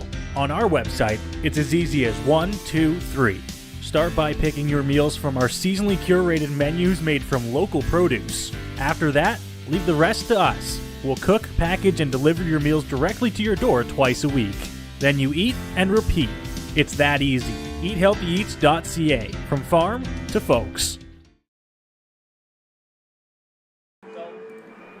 Back inside the ballpark here on a Friday night in downtown London. A good crowd here at the Forks of the Thames as the Panthers out in front to an early 2-0 lead here over the Majors as we get set for the second inning of work. And Pedro De Los Santos, Dylan, he's back out there to toe the rubber here in the second. Yeah, Pedro ran into trouble, not with poorly executed pitches. There was one that I'm sure he'd like to have back against Reese Redding, but mainly just pitches that missed the strike zone. He hit Liam Wilson, and then he followed that up with a hit by pitch on Keegan Marsden. So back-to-back hit batters, put two guys on, and then Redding was able to drive them home with a ball in the gap. So good job by the Panthers to get on De Los Santos early and get off to a good start here away from home. The Majors pushed in the bottom of the first inning, loaded the bases, but were unable to capitalize.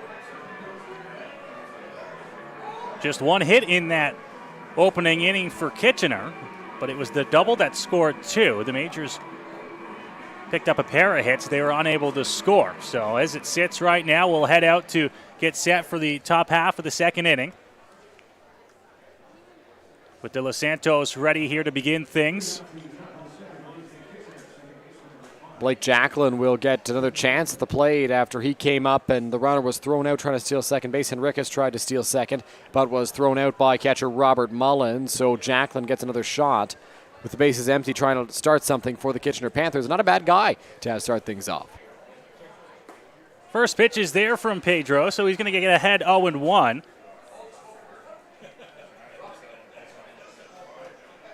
You'd like to say get off to a good start here in the second inning, but he was off to a good start in the first before he ran into a little bit of trouble, as that one's fouled off over top of the Majors' dugout and well out of play. Yeah, he did get off to a good start in that first inning. A bit of a hard hit ball from Jet Jarvis when he was down to 2 strikes. Chris McQueen had a little bit of trouble with it because of how hard it was hit, but after that, a weakly hit ground ball, had 2 quick outs, just was unable to get out of the inning. Pitch going to miss. It's 1-2. Not a bad place to miss for De Los Santos. A good pitch on the corner out there, and just could not get a chase from Jacklin. Now he's ready to go again, and he gets the swing and a miss on that one. Big cut from Jacklin, but a big breaker from De Los Santos, and there's one gone to start this second inning. That's Pedro De Los Santos' first strikeout of the 2022 campaign. A really well-executed pitch to Blake Jacklin, a good guy to keep off the base paths. Jacklin, obviously, with blazing speed out there, works as a bit of a catalyst for the Kitchener Panthers as well. Near the bottom of the order, he could lead off any given day if they wanted him to. So good that De Los Santos is able to keep him off the base paths, despite the fact that he is right around the bottom of the order. Starts him up high, and 1-0 the count to start things here. One gone in the inning. I'm going to say he went around on that swing, so the count will be evened up at 1 ball and 1 strike now. Good take from Stephen Whalen on the first pitch, but the second one he could not quite hold up, according to home plate umpire Jeff Rose, so 1-1 is the count. Didn't need a check down at third base. Here's the pitch, swung on and missed. The big breaking ball from De Los Santos. It's 1-2. Right there, another example of how Pedro De Los Santos keeps guys off balance. A swing where Whalen was just lunging at that baseball, and Pedro is able to go ahead 1-2 in the count now. 1-2. Hit on the ground. Perrier coming over. He's going to bobble that one. There's not going to be a play at first. And we'll see what this one is scored, but the Panthers will have a runner on here with 1 out in the second inning. Tough play there for Dan Perry, the first baseman. It's going to be ruled an error on him. It short-hopped him, wasn't able to come up with a scoop as he was racing in to try and get that ball, and likely thinking about how he was going to get it over to Pedro De Los Santos, who was going to be covering first base, and that results in a base runner for the Kitchener Panthers. Man on first with 1 away. De Los Santos checks, and now he'll come to the plate. That one's going to miss to move the count to 1-0. Perrier on that play, Dylan. I thought it might have been actually a better play for McQueen at second to range over and get that ball. The only danger with that, Noah, is that it was hit pretty slowly, so Whalen might have been able to beat it out. 1-0.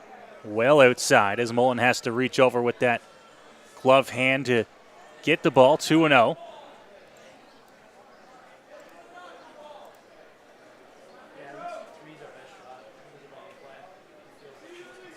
Pedro once again checking over at the runner. Whalen at first. The pitch up high, and now he's behind 3 balls and no strikes.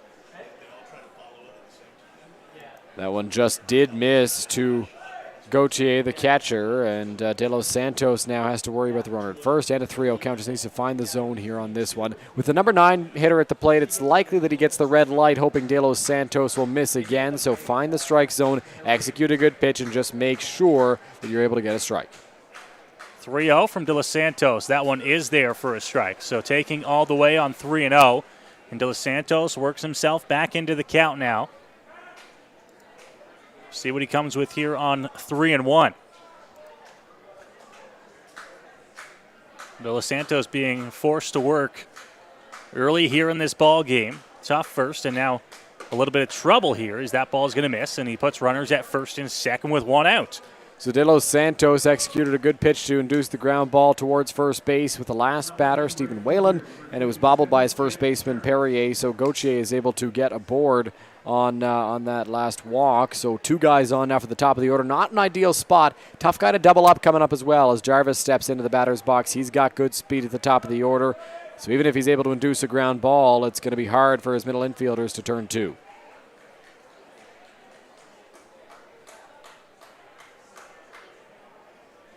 De Los Santos, his first pitch, going to miss outside.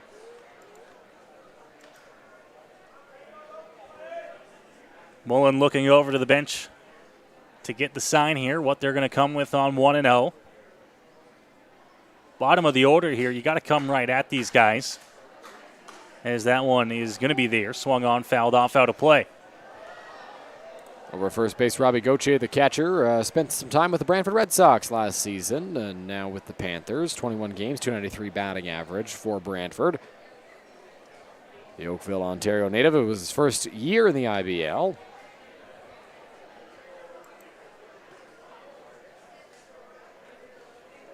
Runners with their leads. Pitch from De Los Santos just off the plate. That one didn't miss by much, but it's 2-1 nonetheless. That's a tough one for De Los Santos. No, it looked like it might have caught the corner, but when you're missing, as De Los Santos has been, you're not going to get those calls from the home plate umpire. Ready, right back up the middle, base hit. Looking to score, and that one's going to be bobbled. Now the throw will come home, and it is going to be not in time as the run comes in to score. Now the ball goes to the backstop, and the Panthers extend their lead 3-0 now on the base hit up the middle. We'll see how that one is scored, whether Wilkie gets charged with an error on the bobble there to allow a run to score, who gets the error on the throw that allowed the 2 runners to move up to second and third. So now 2 guys in scoring position with the meat of the order coming up. Andy Leader steps into the batter's box. A good solid base hit for Jet Jarvis right back up the middle. Wilkie bobbled it, and it looked like had he come up with it cleanly, he might have had a shot at getting the runner coming home, but unfortunately was not able to do so. So the throw was a little bit off the mark, got past Robert Mullen, the catcher, and now they're second and third with 1 away. Here's the pitch from De Los Santos. This one fouled off as De Los Santos works. Already a run across here in the top half of the second inning. Saw already Bo Lewington has made his way down to the bullpen for the Majors, and he's starting to throw here in just the top half of the second inning. De Los Santos, this one inside, and it's going to even the count up at 1-1. Infield is in as well in the second inning here, Noah, as the Majors are trying to prevent any more runs from scoring in this inning. In protect mode early here. Down by 3. Fouled back on the pitch to the plate. And now De Los Santos is up in the counts, and strikeout would be huge for him here with runners at second and third, 1 gone. So the scoring on that play is a single for Jet Jarvis that scores a run and moves a runner up to third base. Jarvis gets to second on the error. Swing and a miss. That's a big one from De Los Santos as he gets the second out via the strikeout. And now there are 2 gone. The infield will back up after that one here, and they'll just play for the out. Huge out there for Pedro De Los Santos, getting the strikeout of Andy Leader, and now Liam Wilson steps up to the plate. Wilson got hit by a pitch in his first plate appearance, but a guy who can do a lot of damage. So with 2 guys and runners, with 2 guys in scoring position, De Los Santos has to be careful out there on the mound. There's the look at Lewington down in the London Majors bullpen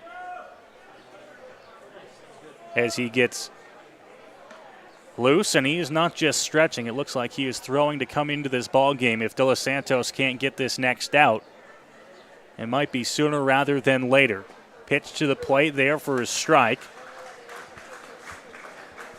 Wilson takes it. It's 0-1. And speaking with the Majors coaching staff before the game, it sounded like it was going to be Pedro, followed by Bo Lewington, and then more than likely Braden Farrington after that. all that in mind, hoping that Pedro was going to give you at least 5 or 6 innings worth. He's at 46 pitches through an inning and 2/3, Noah, so not a great spot to be with the pitch count, and he's got 2 guys in scoring position. 1-1, De Los Santos to the plate. It's going to miss. 2 balls and a strike now here on Wilson. With that said, though, Noah, I think that if De Los Santos is able to get out of this inning without allowing another run, even if he allows 1, maybe even 2 more runs, I think we do see Bo Lewington get down or sit down, but I think that he's only up right now in case De Los Santos struggles even further in this inning. On the ground, that one's going to get past the diving third baseman and right. 2 runs are going to come in to score. Throw into second is going to be offline and cut off. And it's a double there for Wilson to extend the Panthers' lead now. 5-0 here in the top half of the second inning.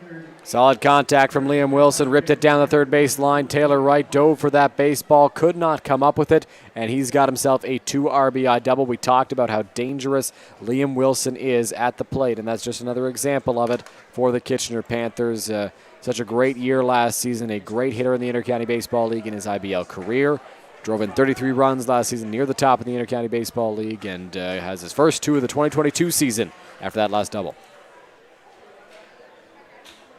Lewington continues to warm here. De Los Santos still not out of this inning. Runner in scoring position after the Wilson double that brought in 2. Here's the pitch. Swung on and missed. Another big strike there. And the count moves to 0-2 quickly here on Keegan Marsden. Good to see De Los Santos bounce back a little bit after the double to Wilson. He's able to get a couple of quick strikes on Keegan Marsden. Ready, here's the 0-1 look. Well outside. Mullen had to chase that one.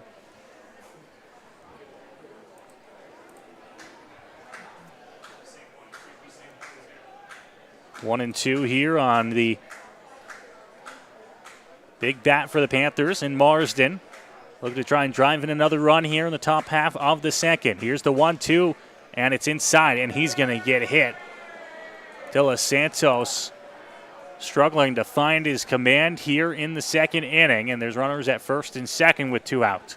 Roop Chanadat starting to walk out towards the mound. Not sure if this is a visit to just talk to Pedro and try to calm him down. Bo Lewington looks like he's ready, and he's making his way towards the Majors dugout here. So it looks like that's the end of the line for Pedro De Los Santos in this ball game. We'll wait for the official move to the bullpen. Roop reaching for the baseball. De Los Santos hands it to him. Not a great first start for Pedro De Los Santos this season. Runners at first and second now with 2 outs in the second inning. It'll be up to Bo Lewington to come in here and get out of it. Well, not the way Bo Lewington was expecting to come into the ball game here for his debut at Labatt Memorial Park, but he'll come on with runners at first and second, 2 outs in just the second inning here. As De Los Santos, the book not closed on him yet, but a start that he would like to forget as the Majors in a hole early here. Bo Lewington for the Majors. We got a chance to talk to him in the offseason, Noah, on Majors Monthly, our offseason show. Lewington, a guy who's got lots of energy. He's got a great beard. He's from out west, from Calgary. Pitched in Australia in 2019 with the South Perth Cubs in Australia there. Spent 2016 with the Okotoks Dogs. Was in the Pecos League in 2017. So a guy who's been around, a guy who's well-traveled, and now his travels take him to the Forest City to play for the London Majors. One word comes to mind when we talk to Bo Lewington, and that is energy. He brings a lot of energy to the ballpark and wherever he is, and comes into the ball game here and ready to go with a pair of runners on. Tough task for him here, but nonetheless, he'll come in and get ready to work. 5 runs on 3 hits for Kitchener so far through an inning and 2/3. It's been the command struggles that have hurt De Los Santos so far. No, 3 hit by pitches, or that hurt De Los Santos in his outing, I should say. 3 hit by pitches. He had a walk as well, 2 walks in that outing, so just could not find the strike zone consistently, and then the Panthers just waited on their pitches because they were in so many hitters' counts, and Wilson, the latest example of a ball that was hit in the right spot and able to get 2 guys home. We saw Reese Redding do the same thing in the first inning. From Bo Lewington, and will be ready to go here. And he'll have to face off against Reading to start in this ball game, and ready to go here with 2 gone in the inning. Runners on base, the responsibility of Pedro de los Santos. Bo Lewington into the game to try and make sure they stay right where they are. Looks in, grabs his sign from Mullen, checks that 2, now comes to the plate, that one inside. Mullen had to reach to get that one. It's 1-0. One of the things I saw, Noah, in watching Lewington warm up, he's got a good looping breaking ball that I'm sure he'll look to use in this at-bat against Reading. We'll see how early it factors into his repertoire in this at-bat. Ready on the 1-0 is Lewington. Checks. Now the curveball slips out of his hand there, and 2 balls, no strikes early here on Reading. That could be a little bit of excitement for the Majors right-hander, pitching in his first game as a London Major, first game at home as well, and that one just slipped out of his hand well up and away to Reading. Now the pitch popped up in the air, foul territory. Mullen's going to give it a look, but this one he's going to be a dozen rows deep and a foul ball. Mullen and Wright both gave chase. Wright gave up on a little sooner than Mullen did, realizing it was going to go up and over the netting, out of play into the crowd. And I don't think a fan was able to make that catch. Looked like it dropped in there, but somebody's got a souvenir. Lewington's got a strike on the foul ball. It's 2-1 now. Here's the pitch. This one popped up in the air. Shallow right center field. Coming on, waving that one off is Joseph as he ranges over to center field and makes the catch to end the top half of the second inning and close the book on the start for Pedro de los Santos. The Panthers pick up 3 runs here in the second and are out in front to a 5-0 lead here as the Majors get set to bat in the bottom half of the inning. So with the book closed on Pedro de los Santos, Noah, he goes an inning and 2/3, faced 13 batters through 52 pitches, 29 of which were strikes, 3 hits, 5 runs, 2 of them earned, 2 walks, 2 strikeouts, and 3 hit batters. So not a great first outing for De Los Santos, but he will most certainly rebound in his next start for the London Majors. Just for the moment, not a great way to begin this season. Bo Lewington came in, though, and had a good outing with the 1 batter he faced so far. Going to look to use that to settle in a little bit. Looked like he might have been a little too excited in that first plate appearance. Threw a breaking ball well up and away. We'll see if he calms down as he comes back out, we assume, for the 3rd inning for the Majors. The Majors will have the bottom of the order, due up at the bottom of the second against Christian Hawk, Drew Lawrence, Dan Perrier, and Keith Candell. Lawrence, of course, went 4 for 4 on Sunday in Toronto. We haven't seen Perrier in game action yet. And then the always reputable Keith Candell. He's going to hit for a high average. He's going to make good contact, and he's going to use his speed when he's on the base paths. He is the number 9 hitter, acting as a bit of a second leadoff man for Roop Chanardats London Majors. That's something we saw him do quite often last year, where he would hit at the bottom of the order and serve as a guy who sets the table for the top when Chris McQueen comes up to the plate. Majors got their work cut out for them here in the bottom half of the second inning in a 5-run hole early here in this ball game, but certainly they'd be the first ones to tell you not out of this ball game just yet, and certainly a lot of time to go. Still 8 full at-bats to try and earn those runs back. Absolutely no. We've seen crazier comebacks in the past, but being down a 5 spot this early is less than ideal for the Majors, to say the least. Obviously key for the Majors here is, and going to be the toughest part of the whole comeback, is going to be to try and hold the Panthers off the board any further in the rest of the ball game. 5 is going to be tough enough to come back from behind. They're going to need the bullpen to be good, and it all starts here in the bottom half of the second inning as the Majors look to cut into this deficit a little bit. Hawk ready on the mound as Lawrence looks in. Pitch to the plate. This one hit on the ground. Right field. It's going to be in for a base hit. And just what the Majors needed to start the bottom half of the second, as they are on with a runner at first. Good start for the Majors in this bottom of the second inning. Drew Lawrence didn't look like he got a lot of that baseball, but got enough of it to get it between the first and second baseman, get it into right field. Lawrence will use his speed more than likely when he's on the base paths, and when you're going good, Noah. Isn't that the saying? Lawrence 4 for 4 on Sunday. That one wasn't hit overly hard, but it still found a hole. Now 5 for 5 to start his season as Dan Perrier steps up with a runner on. I'm interested to see whether they send Lawrence on the first pitch here just to use that speed, and I think the Panthers are thinking right along with that. Perrier squares around. That one, as he pulls back, is there for a strike. Lawrence wasn't going on the first pitch. Hawk, we saw already in the ball game on the Cleveland Brownlee at bat. Certainly can use and utilize that quick pitch, and we'll see if he gets one here. Quick move over to Lawrence, who's back in diving.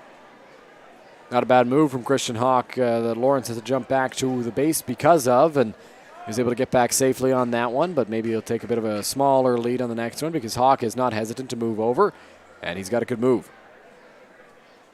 0-1. Perrier stares at that one on the outer edge, and it's 0-2 now on the big righty bat here for London. As expected, a bit of a decoy on the sac bunt attempt. You don't really expect Dan Perrier to be the kind of guy who will lay down a sacrifice bunt, though we might see it at some point this season. Coming outside to Perrier again. That one a fastball, but it's about 6 inches off the outer edge of the plate. 1 ball and 2 strikes now on the Majors' first baseman. Lawrence stands at first, takes his lead after the leadoff single. And now he's off. Pitch outside. Throw down. There's nobody there as Lawrence swipes second, and now he's going to head for third. Throw's going to have to be on the money. Into third base is Lawrence, and he's in there safely.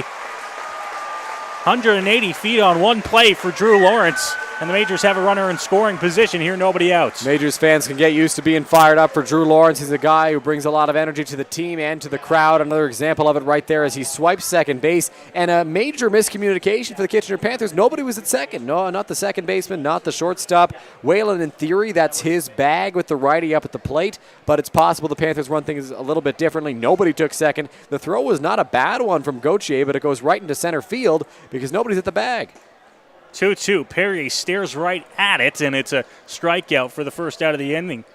Hawk able to get the out, and there's one gone. So Perrier goes down looking. A runner 90 feet away from scoring here. If the Majors are able to get one on the board, that's a good start. They're able to chip away from there, but for the moment it'll be up to Keith Candell with one out to plate Drew Lawrence. Candell really with the Panthers infield playing back, at least up the middle. Needs something in play here. The Panthers certainly going to sacrifice a run for an out at this point in the ballgame in a 5-0 lead.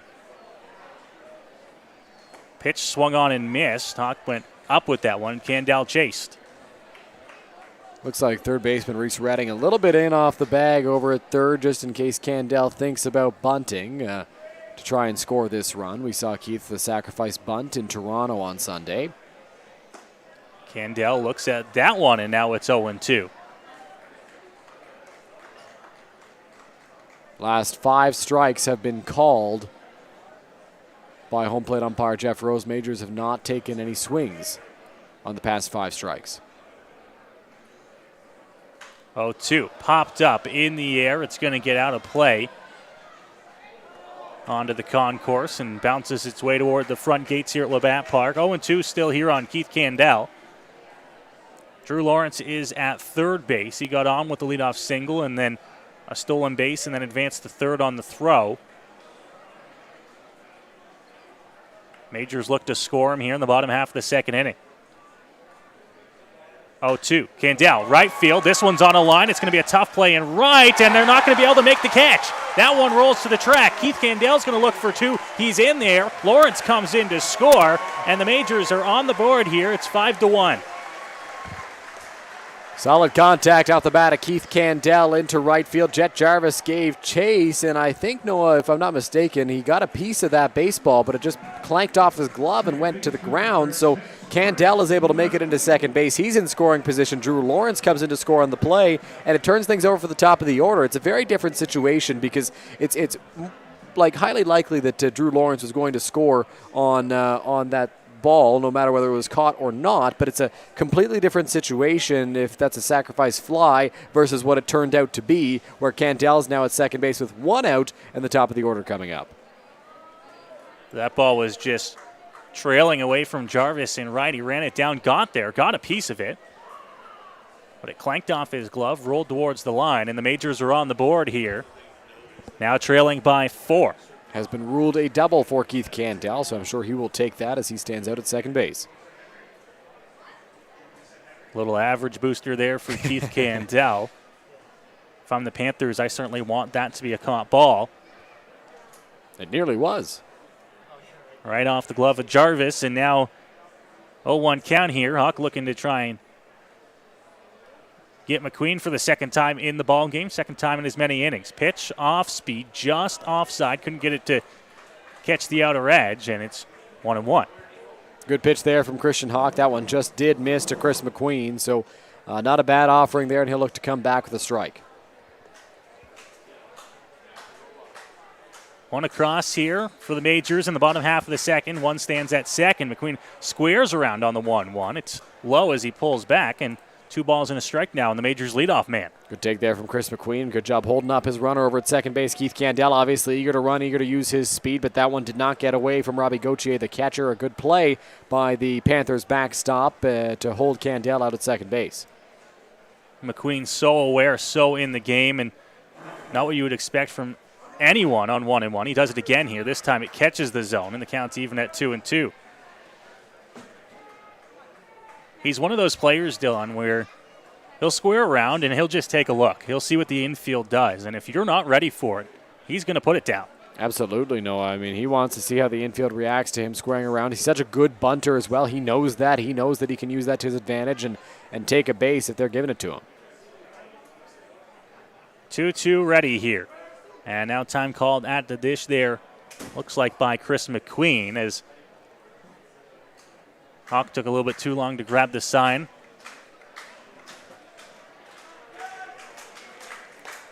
Candell at second here with just 1 out in the inning. 2-2 to Chris McQueen. That one's going to miss up and out, and now the count will move to full.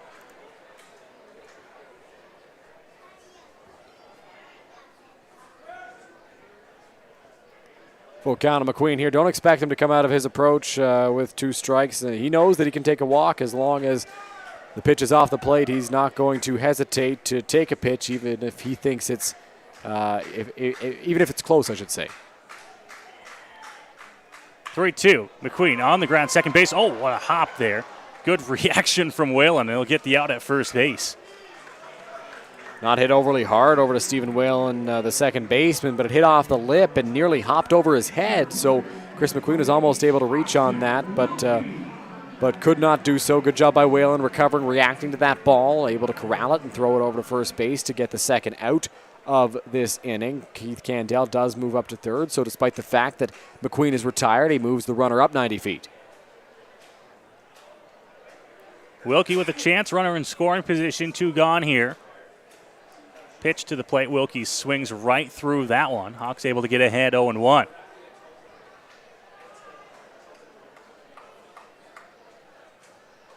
His first at bat, Wilkie grounded out to short. Pardon me, to second. Pitch, off speed. Wilkie well out in front of that one. Looking for something else on 0-1, didn't get it, and now 2 strikes. As the Majors look to try and bring home that runner from third. 1 across in the inning so far. Here's the pitch. Upstairs, trying to get Wilkie to climb the ladder. Didn't swing. It's 1-2. On that second strike swing, Noah, you talked about earlier on how Hawk loves going to that fastball. He'll go to it until it does not work any longer. And when he switches things up like he did to Wilkie on that second pitch with the off speed, it's tough for hitters to adjust, and Wilkie was unable to do so. 1-2. Oh, they thought they got the outer edge there. Looked close. But they're not going to get the call. Wilkie still stands at the dish, 2-2 with 2 gone. It was tight, Noah, but I did think that one missed, so good call from Jeff Rose, the home plate umpire. Going to have to do it again on 2-2. Here's the pitch. Hawk delivers to the plate, off speed, outside, and well outside to move the count to full. Cleveland Brownlee stands on deck here for the Majors. Had a double last inning. Would love to get another chance to swing the bat here in this inning. Yeah, if the Majors can get Cleveland up to the plate with 1 guy in scoring position, that would be ideal. You take your chances even though there are 2 out. 3-2. Wilkie fouled off. That one straight back over top of the screen and out of play. On the other side, if you're the Kitchener Panthers, you absolutely want to get Austin Wilkie out here at the plate. You don't want Cleveland Brownlee to get a chance at the guy in scoring position, no matter the situation, whether they're 2 outs or not. So you want to get Wilkie with whatever it takes here to retire the side. Ready on the 3-2. This one hit on the ground right side. Couple of hops picked up by Wilson. He'll go to first himself, and that'll do it for the bottom half of the second inning. The Majors get up 1 run. They work themselves back into the ball game a little bit, but the Panthers holding on to a 5-1 lead here in this ball game through 2 innings of work. You're watching London Majors baseball here in Majors TV. 3rd inning coming up when we come back.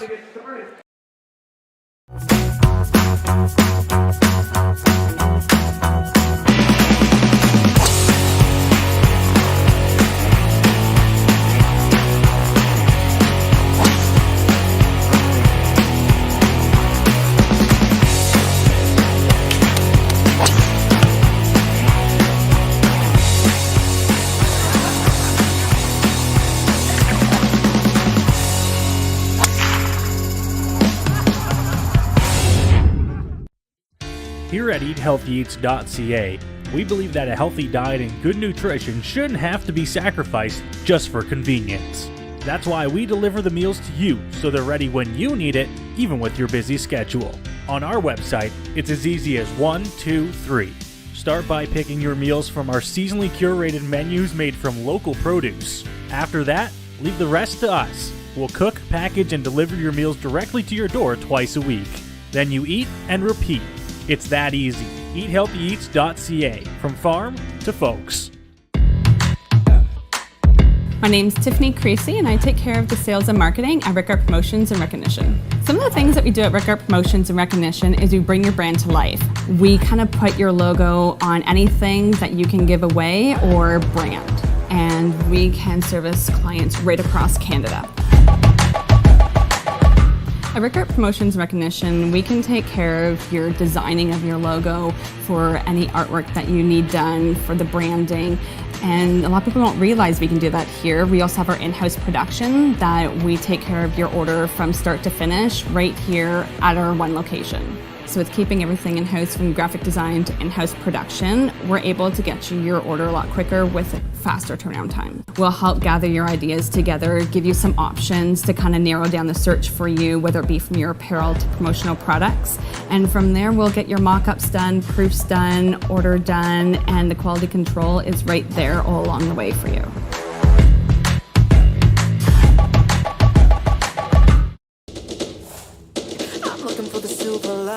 So tell me where it hides. I know I got some lightning, currents running through me. I found that silver lining on the inside of me. Yeah.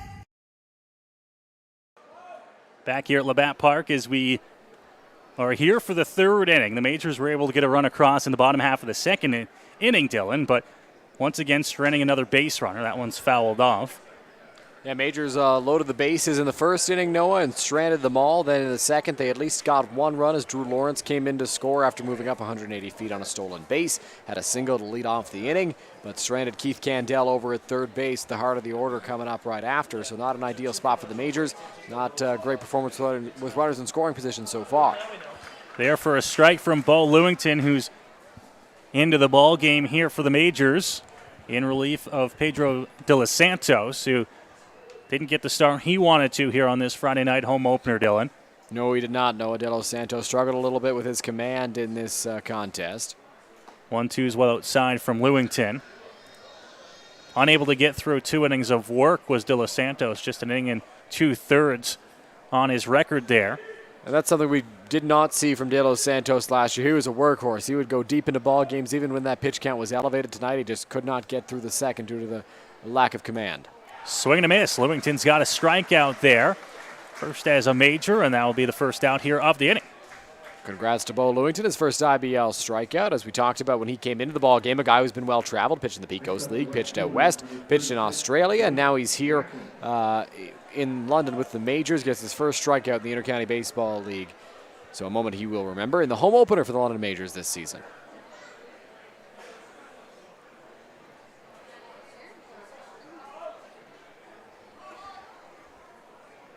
Early strike here for Lewington to get ahead.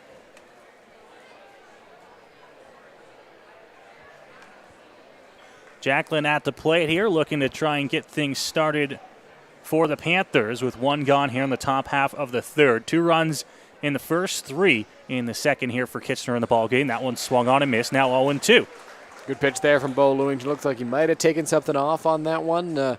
Gets Jacklin to swing and miss for the second strike. Now he's got a plethora of different options. Does he go with the breaking ball here on 0-2? Does he try to beat him with the fastball? We'll see. Lewington grabs the sign here from Mullen. Pitch to the plate, off speed. Low and inside, and the count now 1-2 here. Good crowd at Labatt Park tonight, as we've talked about numerous times already on the broadcast here.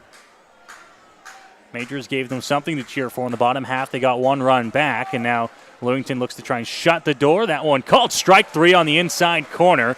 Gets Jacklin looking, and there are 2 gone on 2 strikeouts for Lewington here in the third. Really good start to this third inning for Bo Lewington in the London Majors. Lewington gets 2 quick strikeouts, 1 swinging, 1 looking, and now he's got to deal with Stephen Whalen. This is what you got to do at the bottom of the order at the plate. You got to take care of them.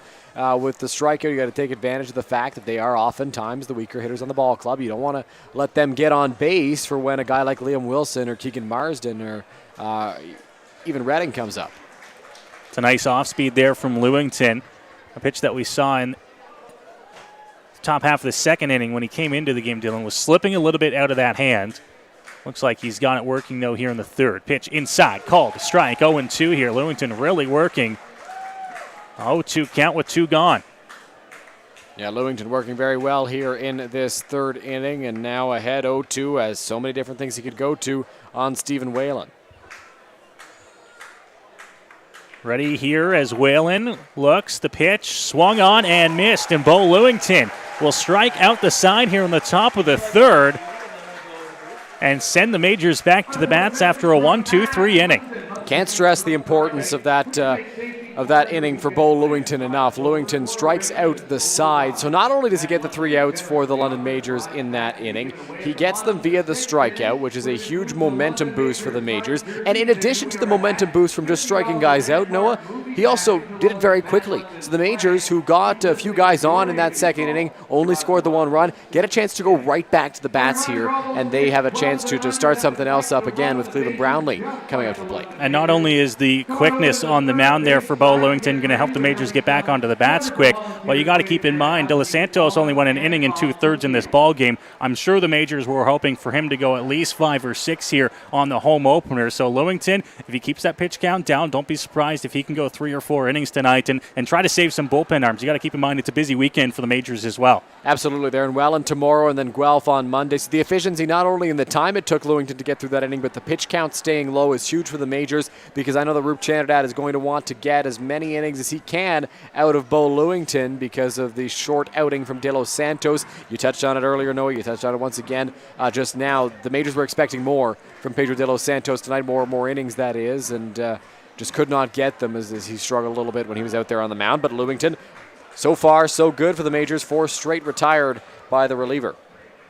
Panthers have 5 runs on 3 hits, 1 error on the board for them so far tonight. The Majors, just the lone run so far, 4 hits in the ball game and a couple of errors on the line for them. They have stranded runners in each of the first 2 innings here, and we'll see if that is a storyline as we work our way through it. For the Majors, it'll be Cleveland Brownlee to lead things off here in the bottom of the third inning. Mullen and Wright will follow behind him. It was Brownlee and Wright with the base hits for the Majors first time around the lineup, and they'll see if they can do it again here to start the bottom half of the third. Yeah, all 3 of these guys that are due up got on base in that first inning. Noah, Cleveland Brownlee had a double. That was followed by a Robert Mullen walk and then a base hit for Taylor Wright. So the Majors' heart of the order is going to be looking to do something similar this go-around. Brownlee ready here, laced a double back up the middle into right center field in his first at-bat here of the ball game. Now he'll be tasked with leading off the third. Got things started in the first inning with 2 outs, and now he's going to lead off the bottom of the third. Here's the pitch from Hawk as he looks to the plate. Brownlee went around on that one. Might have caught the edge of the plate anyways, 0-1. Yeah, looked like it was a called strike from home plate umpire Jeff Rose, though Brownlee did try to hold up on the swing.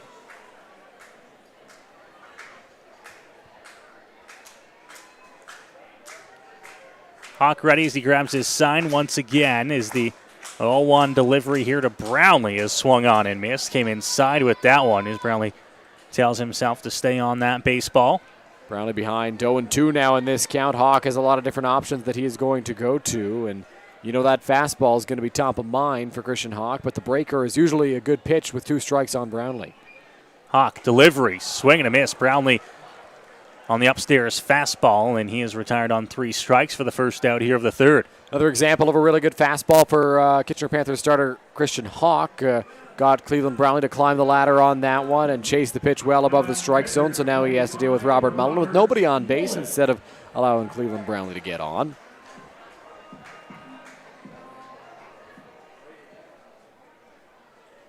So now Mullen to the dish here with 1 gone in the bottom half of the third inning. Hawk ready in the delivery. This one hit on the ground, third base. Couple of hops, Redding with the throw in time to first base to get Mullen, and there are 2 gone here in the bottom of the third inning. Good job by Christian Hawk to get another quick out as he got Mullen to roll over on that one. Sent it over to third base, and Reese Redding made the play to throw it over to first and get the second out of the frame as Taylor Wright will come up to the plate with 2 out and nobody on. So 2 quick outs for Christian Hawk. We talked about the efficiency for Bo Lewington in the top of the third inning. Hawk having an efficient inning of his own. And now Taylor Wright, 2 gone in the inning, will get a chance to swing it from the left side here as Hawk looks to work through his third inning of work to start the ball game. Pitch hit on the ground, and that one's going to hit off the foot of Wright. A foul ball, 0-1 here. For a moment, Noah, I thought Wright was just not running it out, and he couldn't get to first base. He gave up on that ball, but it got him in the foot. He knew it right away, so did the home plate umpire. Was giving him an extra second to walk around a little bit, try to shake that one off, and regroup here for the 0-1. Home plate umpire was all over that one, knew that one hit off the foot of Wright almost immediately.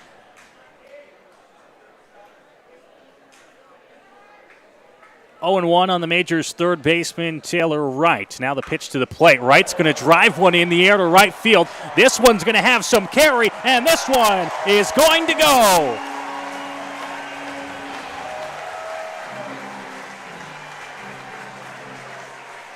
It's Taylor Wright launching that one into the air to right field, and he'll circle the bases here with a solo shot to get the Majors back within a few runs, 5-2. An absolute no-doubter for Taylor Wright to right field. Got all of that baseball and was able to get it over the right field wall for the Majors' second run of the ball game and getting the crowd into it a little bit more. A really good job by Taylor Wright against Christian Hawk in that plate appearance. Fouled off the first pitch, saw it, fouled off his foot actually, shook it off a little bit, and then was able to regroup and get set for the next offering from Hawk, which he took almost out to Riverside Drive there, a moonshot for the Majors' third baseman. And now this one's hit in the air, left field on a line, and it is gone!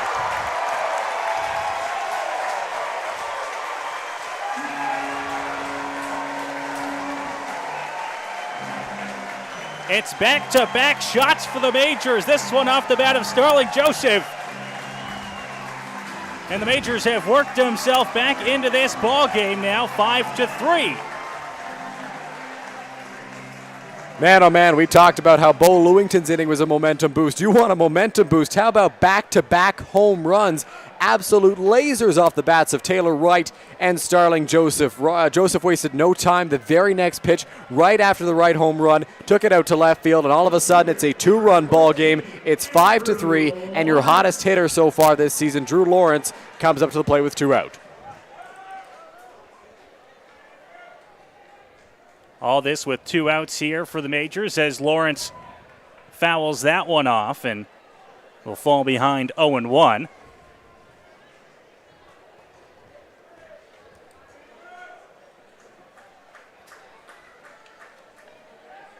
Hawk now trying to get that final out here at the bottom of the third after back-to-back home runs. First off the bat right, and then Joseph right behind him. And now Drew Lawrence will try to kickstart a rally and just pass the baton along here. Pitch. Now Lawrence into right field, going to be trouble, and coming on. What a nice play by Jarvis towards the line to make the out and retire the side here in the bottom of the third, but not before the Majors tack on a couple of runs courtesy of back-to-back home runs from Taylor Wright and Starling Joseph. It is a 5-3 Kitchener Panthers lead here as we head to the fourth in London. You're watching London Majors baseball here on Majors TV. My name's Tiffany Creasy, and I take care of the sales and marketing at Rickard Promotions and Recognition. Some of the things that we do at Rickard Promotions and Recognition is we bring your brand to life. We kind of put your logo on anything that you can give away or brand, and we can service clients right across Canada. At Rickard Promotions and Recognition, we can take care of your designing of your logo for any artwork that you need done for the branding. And a lot of people don't realize we can do that here. We also have our in-house production that we take care of your order from start to finish right here at our one location. So with keeping everything in-house from graphic design to in-house production, we're able to get you your order a lot quicker with a faster turnaround time. We'll help gather your ideas together, give you some options to kind of narrow down the search for you, whether it be from your apparel to promotional products. And from there, we'll get your mock-ups done, proofs done, order done, and the quality control is right there all along the way for you.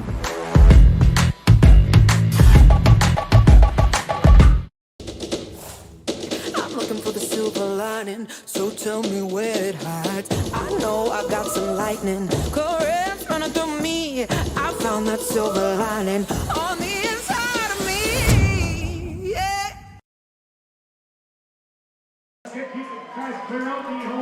The part of the ball game that all the kids make the trip out to Labatt Park for. The kids run the bases here between the third and the fourth. And Dylan, they do so after maybe a little bit more blood flowing through the veins. The Majors with back-to-back home runs in the bottom of the third to make this ball game a ball game. Absolutely. Everybody in the crowd getting a little bit more into it after the back-to-back home runs from Taylor Wright and Starling Joseph. And these kids a little more energized as they round the bases here at Labatt Park. No, something we didn't see last year due to the pandemic. It's back this year, and it's arguably one of the best parts of the night. A lot of fun to see these kids get out on the field and get a chance to run the bases. It does take a fair amount of time to get all these kids through. And there are still some little ones making their way around, of course, getting out there late. You'll see the occasional kid go out for round two and try to make the second trip around the diamond.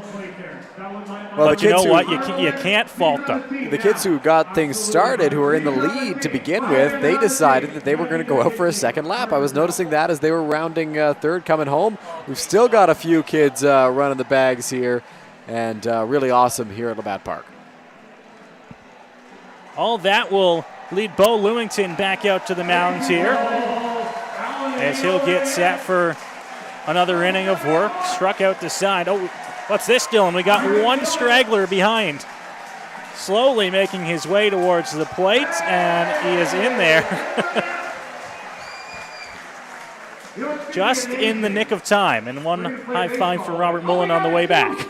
Awesome moment for that young fan who was able to round the bases and score the last run of that kids running the bases segment of the ball game. A lot of fun to watch those kids race around, and they're always the ones who are the leaders. No, when I ran the bases, I was not at the front of the line. Let's just say that. But there are some kids who just absolutely fly around the bags when they get a chance to run out there. And then there are some younger kids who take their time and really enjoy that race around the bases at Labatt Park. Rube Channerdat taking note of a future class of London Majors possibly out on the base pass. A lot of athletes out there, Noah. Numerous London Majors. I mean, you can think of all the local guys who probably did the exact same thing. You think of Drew Lawrence, who's still a young guy, right? Exactly. I would doubt it if you told me that he didn't do that, because he seems like a guy who's around Labatt Park all the time, and I'd be shocked if he doesn't have at least one story of him running the bases. He's a fast guy too, so I'm sure he won it a few times when he was running the bags here.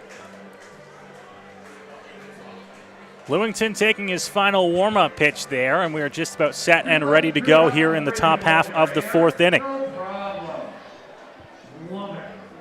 Majors back into this ball game after the back-to-back home runs from Taylor Wright and Starling Joseph. Bo Lewington, a really, really good top of the third inning. And we talked about it between the top and the bottom half of the third inning, that Bo Lewington getting back in the dugout super quickly, giving the Majors bats a chance to hit again right after they had gotten a little something going in the second was huge. And it proved to be just that, with Wright and Joseph going back-to-back and making it a 2-run game. All of a sudden, that deficit doesn't seem so insurmountable now as the Majors just trail by 2. Ready, here's the first pitch from Lewington, is fouled off out of play. 0-1 to start the at-bat here to Gauthier, and he'll lead things off after the Majors put up 2 runs in that bottom half of the third inning. Look inside. Bo Lewington's 0-1 pitch is going to miss.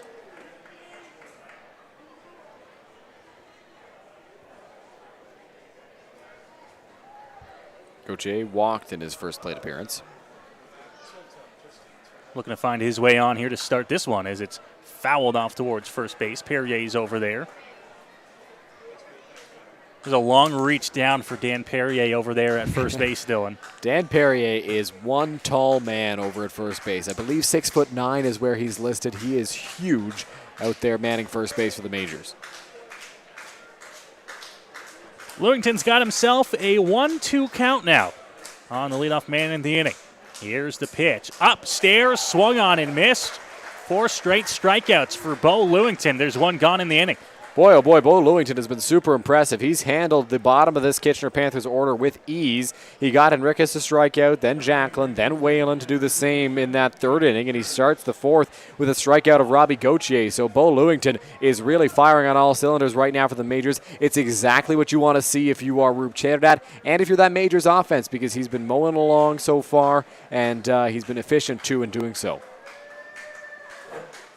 This one fouled off at the plate. Jarvis gave it a half swing and fouls it off back to the backstop.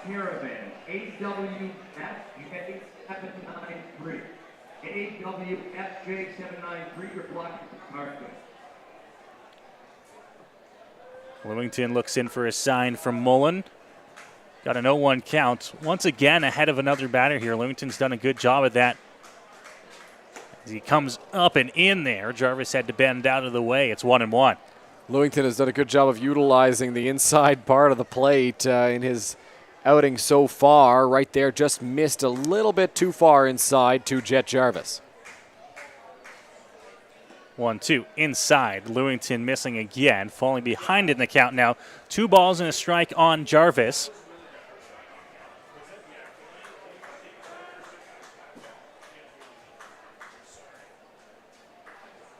Ready in the look from Lewington. This one hit, and it's going to find its way into left field. Bounces in front of Drew Lawrence. And Jet Jarvis will be on here with 1 out. Despite the 4 straight strikeouts for Bo Lewington, Jet Jarvis is always a very tough guy to punch out, and he's going to put the bat on the ball. You can only hope to limit him and keep it in the infield where your infielders can play it. Right there, got it over the head of Taylor Wright and into left field. They're scooped up by Drew Lawrence. And you got a runner on first now with 1 out for Andy Leader.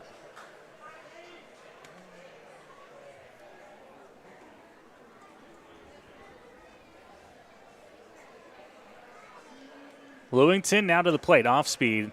Once again, slipped out of his hand there. It's going to miss upstairs.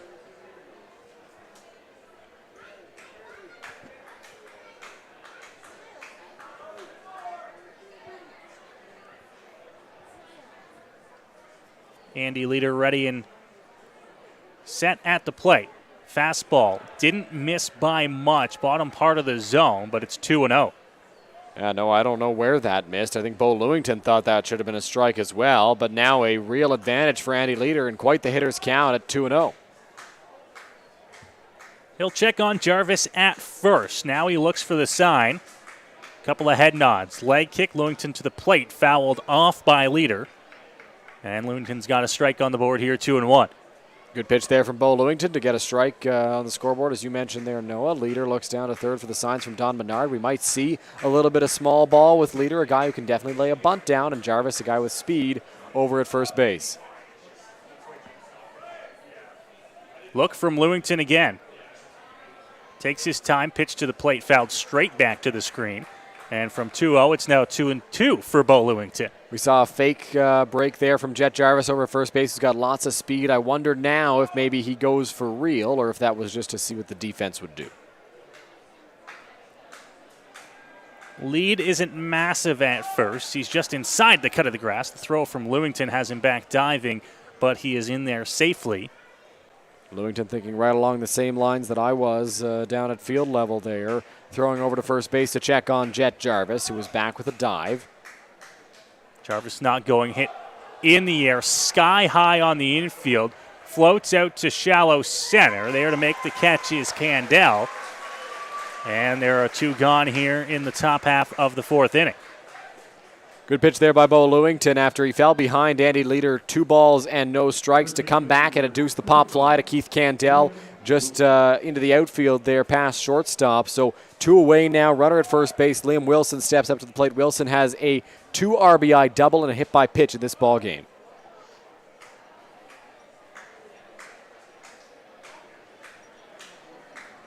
Now the lead gets a little bit bigger for Jarvis at first with 2 gone. Lewington sees that, throws over, they got him! Oh, what a pickoff move by Bo Lewington. He gets Jarvis back at first, and the inning is over. Wow, a really good job by Bo Lewington on that pickoff move. Notice Jet Jarvis was taking a few extra steps, threw over to first with a quick move, and was able to nab him. Jarvis wasn't going, he wasn't going, he wasn't going, and then with 2 outs decided he would take an extra step or 2. Lewington was all over it, and he made the pickoff move over to 1 to get the out on the play and retire the side to send the Majors back to the bats here in the bottom half of the 4th inning. And Dylan will try to ride off that momentum here as they get back onto the bats after back-to-back home runs last inning, and now they can sniff that they're back in this ballgame. Absolutely they can, Noah. So can the crowd, who's giving them a little bit more energy right now at the ballpark. Bo Lewington with a good inning in the 3rd to get back in the dugout very quickly and give the offense a chance. Right there, gets out of that inning, does not have to throw a single pitch to Liam Wilson, and obviously you'd much rather face Liam Wilson to start off an inning with nobody on base than you would with a runner on, even if that runner is just at first. A very good pickoff move to get Jet Jarvis, and once again Bo Lewington fires up the crowd a little bit. Got a quick inning last time, got a little bit more energy in the building, and then right there a pickoff. That's going to fire everybody up. Yeah, we haven't seen any action down in the Majors bullpen since Lewington came into the ball game. I don't think they're going to ride him any more than probably 4-5 innings, maybe at absolute max. You got to keep in mind it's his first appearance of the season, so you're not going to want to throw his arm out. You're going to want to save him, possibly rest him up in time for Monday as well. So we'll see how long Bo Lewington goes in this ballgame. Absolutely. I know that there is no official plan set in stone for Monday's game for the Majors, but Bo Lewington might just pitch himself into throwing again on Monday, assuming his arm is feeling fresh enough to do so. And if he continues to have such a good outing against the Kitchener Panthers, it'll be his first big test in the upcoming inning. When he's got to face the heart of the order for the first time, he'll have to deal with Liam Wilson to start things off, followed by the Kitchener Panthers cleanup hitter as well, Keegan Marsden, and then Reese Redding, the number 5 bat, who he started his outing in facing. So it'll be a tough test for Bo Lewington, but I think he can handle it, Noah. So we work our way through bottom of the 4th inning here in London at Labatt Memorial Park. It's a 5-3 Kitchener Panthers lead here. 2 runs in the first, 3 in the second. They've been held off the score sheet the last 2 innings. And the Majors now will get things started with a ball into the gap. That one's going to roll and find its way just out front of the warning track. Perrier's going to round first and go to second, and he's in there. Dan Perrier, a leadoff double here for London to start the bottom of the 4th. Perrier showing off what he can do with the bat as he launched that one into the right center field gap, and a really good start for the Majors in this bottom of the 4th inning, I should say. Perrier gets into second base into scoring position after a long double, and now you've got Keith Candell stepping up, kind of serves as the second leadoff hitter for the Majors, and then the top of the order right after that. So we'll see what the Majors can do here. Runner in scoring position, nobody out in the bottom of the fourth after you score 2 in the inning before, 1 in the inning before that. I mean, it's a really good spot to be for the Majors. The momentum clearly on their side right now. Candell takes the first pitch. It's just on the outer edge of the plate. He'll have a quick conversation with the home plate umpire, but I think that pitch was there. It's 0-1. Looked like a strike from up here. Keith Likely just making sure that is as far as the zone goes. It doesn't go any further on the outside part of the plate, as that one's going to miss. It'll go to the backstop. Perrier's going to take a couple of steps and be at third. And now the Majors are 90 feet away with nobody out here in this inning. Good awareness there by Dan Perrier to pick up the extra 90 feet on that pitch that got away from the backstop Gauthier, and now he stands 90 feet away from scoring the Majors' 4th run, making it a 1-run ball game, and you like your chances if you're the Majors. Nobody out, runner at third base.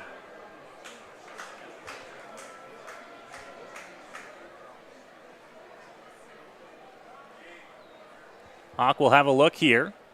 1-1 now. Candell fouled off as he slices this one down the right field line and out of play. 1-2 on Keith at the plate.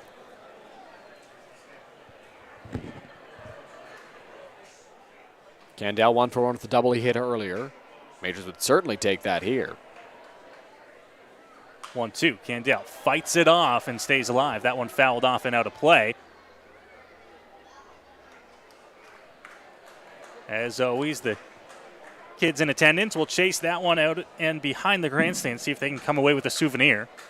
No, in all my years going to Majors games, I never did get a foul ball. Was not able to leave with the souvenir. This one hit on the ground. It's going to find its way into left field. Perrier will come in to score. Candell has brought the Majors back within a run. It's 5-4. Good piece of hitting there by Keith Candell. Didn't hit it overly hard, but found a hole between the shortstop and third baseman. Got it into left field, and that allowed Dan Perrier to score. Perrier waited back just to be safe to see if the shortstop Henriquez would get that baseball. He did not. Goes into left field, and Candell now 2 for 2. That hit drives in a run. Chris McQueen steps up. Runner on base. Nobody out. Top of the order up. Great spot to be if you're the Majors. Candell at first now. He has some speed, but with the way the Majors are swinging the bats lately, you got to think that he's probably staying over there at first. He's going to tie his shoe, though, so we will see what Candell's up to over at first base. Nobody out here, and the Majors back up to the top of the lineup. Really pressing here as they make their way back to the top here in the bottom of the 4th inning.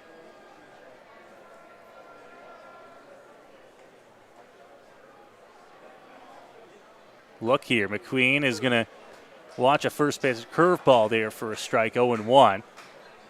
McQueen in the ball game, 0 for 2. 2 groundouts to the second baseman, nearly identical spots, so we'll see if he can avoid hitting it in that direction this time around. Redding is well in at third base. He's about 2 steps in on the grass. And another couple of steps when the pitch comes to the plate. A bunt by McQueen, but it's well foul to Redding, who was ready for that one. Yeah, McQueen could not put that one into fair territory. It just did squirt foul, and Redding chased it down. So we'll see if the bunt's still on. It wouldn't be out of the question, but it's highly unlikely that in an 0-2 count, Chris McQueen still has the bunt sign. Though McQueen's such a good bunter that maybe Roop Chanadad, Casey David Pullum over at third base decided to keep it on. Candell a couple of extra steps at first, not going. Pitch outside to McQueen, 1-2. Good take there from Chris McQueen just off the outside corner. Was able to lay off of that. Now has a 1-2 count. McQueen's so patient at the plate. Oftentimes if there's a borderline strike that goes for strike 3. I think McQueen's probably right just because of how good his eye is at the plate.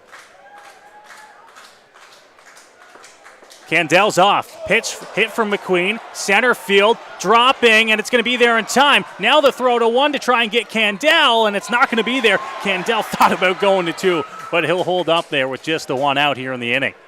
That's a really tough play as a base runner if you're Keith Candell. That ball hit not overly hard into shallow center field. Candell was obviously moving on the pitch, and so he was more than halfway to second base when that ball was in the air. So he held up, because if that ball drops in and he starts going back, then Andy Leader has an easy play to get him at second base and have a runner at first with one away. So he starts charging back the moment Leader catches that baseball, and if it's a good throw from Andy Leader, they've got Keith Candell over at first. Nothing you can do. Maybe he should have taken a few steps while that ball was in the air, but he did the right thing, and he's able to get back to first base with one out. Tough spot for sure. Certainly not a hit and run with 2 strikes on McQueen. As a pitch is cued off the end of the bat, foul towards first base by Austin Wilkie, who comes into the ball game 0 for 2 so far. Yeah, not a hit and run on that last one, but McQueen felt he had to protect the plate and put that one into the air to center field. That one chased by Wilkie off the outside corner as Hawk threw one on the outside. Wilkie swung at it and just came up empty.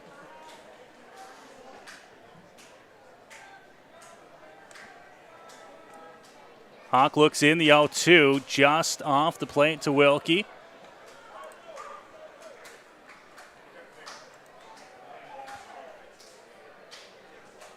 Candell still at first. He's on base to lead off the inning. Pardon me, that one is now Candell is into second base. He was off on the pitch. Pitch that missed to move the count to 2-2. So Candell now standing over at second base after the stolen base. The pitch was well outside. Gauthier didn't even bother throwing it over to second base because he knew he had no real shot at getting Keith Candell, who had a good jump on that ball, and the pitch was not really very close. So Keith is able to move up to second.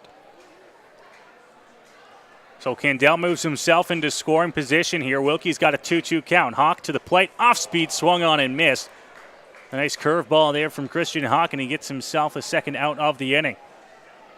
Big at bat coming up here with Cleveland Brownlee stepping up to the plate. 2 out, but a runner in scoring position.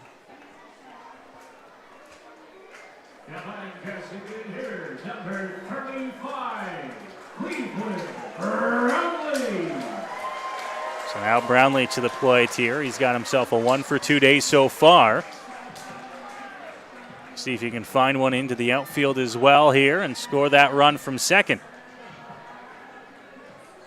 A tying run, we should add, as the Majors have brought themselves back into this ball game after an early 5-0 deficit.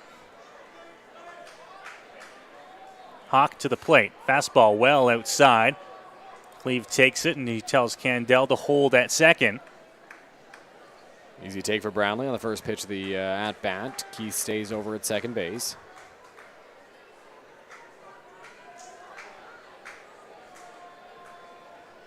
Cleve ready as he digs in that right-hand batter's box. Hawk, quick look back at second. Now to the plate. Brownlee swing and a miss there. Once again catching himself there, saying he could have had a better swing at it. It's 1-1. Good pitch there for Cleveland to hit. Just did come up empty, and now 1-1 to the Majors' designated hitter with Candell at second. Cleve just pulled himself a little bit too much on that pitch inside. The 1-1 delivery, off speed, in the air, off the end of the bat, foul territory, heading towards the seats, and it will find its way 6 rows into the seats, and a nice catch made on the bounce, as a fan will come away with a souvenir. 1-2 on Brownlee. Cleveland fought that one off. Now he's going to have to protect here on the 1-2 count with 2 away. Runner at second base. Obviously the goal to cash Keith Candell, who stands over at second. But Cleveland's got to do what he can to stay away from a strikeout. If you put a ball in play, anything can happen. Want to avoid punching out on this pitch. See what Hawk comes with here on 1-2. He's gone with the off-speed pitch a few times. See if they climb the ladder with the fastball. That's what they do. That one might have caught a bit more of the plate than they wanted to, but Brownlee swings right through it, and that will do it for the bottom half of the 4th inning of work. But the Majors picking up another run here in the bottom of the 4th, and they're within a run as we head to the 5th inning here in London. It's Panthers 5, Majors 4 on Majors TV.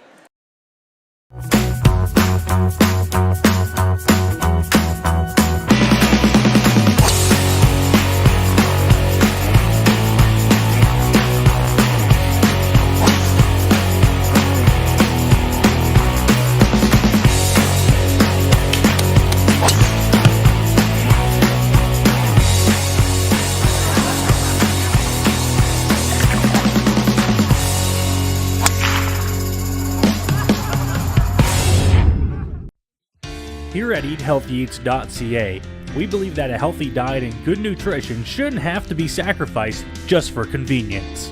That's why we deliver the meals to you so they're ready when you need it, even with your busy schedule. On our website, it's as easy as 1, 2, 3. Start by picking your meals from our seasonally curated menus made from local produce. After that, leave the rest to us. We'll cook, package, and deliver your meals directly to your door twice a week. Then you eat and repeat. It's that easy. eathealthyeats.ca, from farm to folks.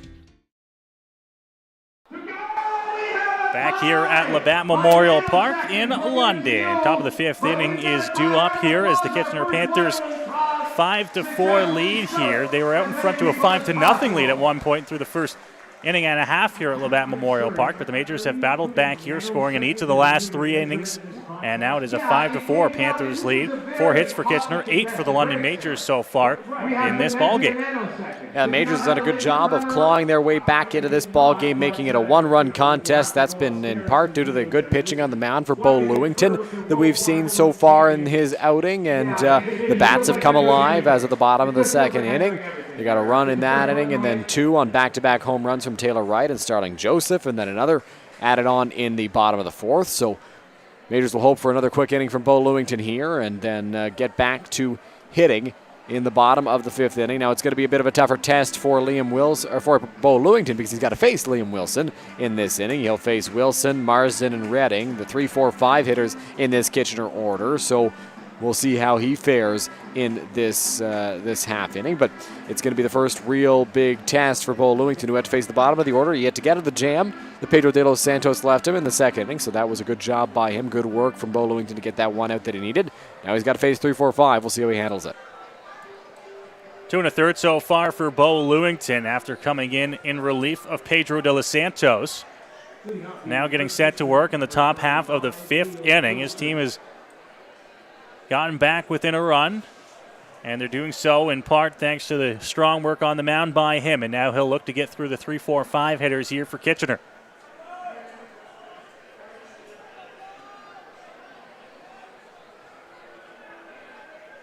Ready to the plate is Wilson, and now Lewington will look in for his sign to start this top half of the 5th inning. Here's the pitch, Lewington to the plate. Going to miss upstairs 1-0 to start the at-bat to Wilson.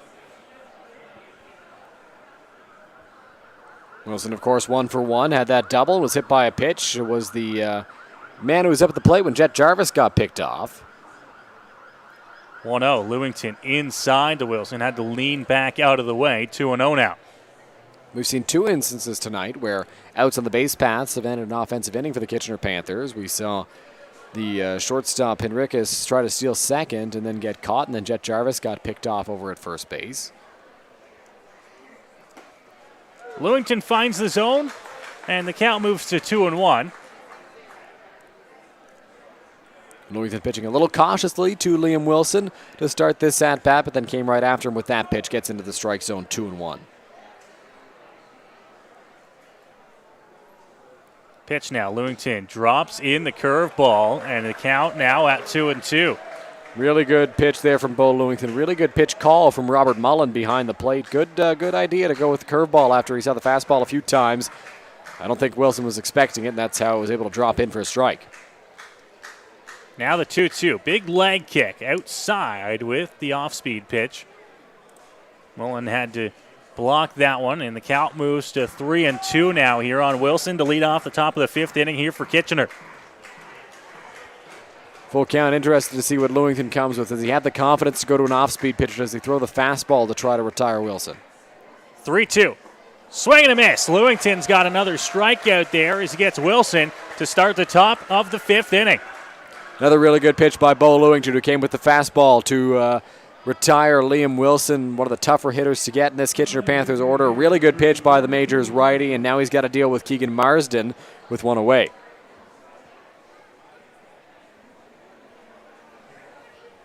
So Marsden to the plate here, one gone. Lewington doing a great job so far. He's being efficient on the mound, and more importantly, getting the outs he's needed to get the Majors back on the bats.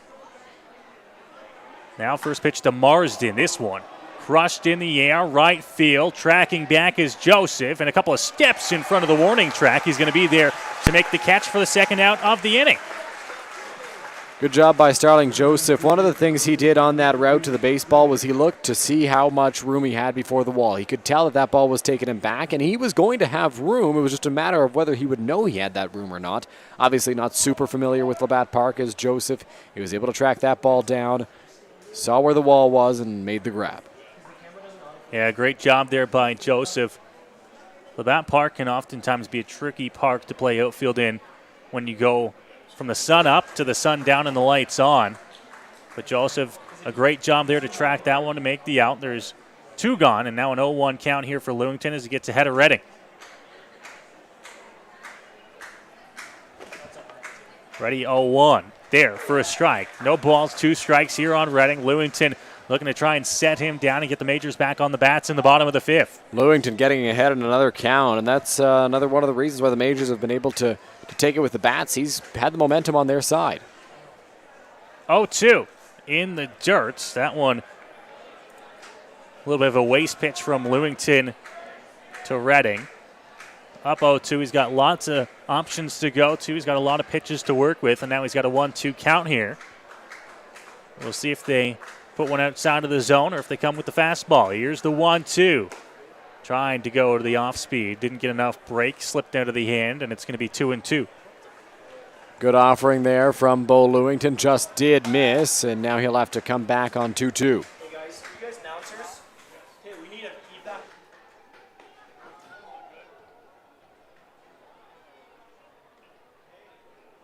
Hey, if your attention please, we're going to stop the game. We are going to ask everybody to please calmly start making your way to the exits. Majors fans, there has been an announcement inside the ballpark here that we are going to have to end the broadcast here and leave the ballpark, and we'll try to pick things up later.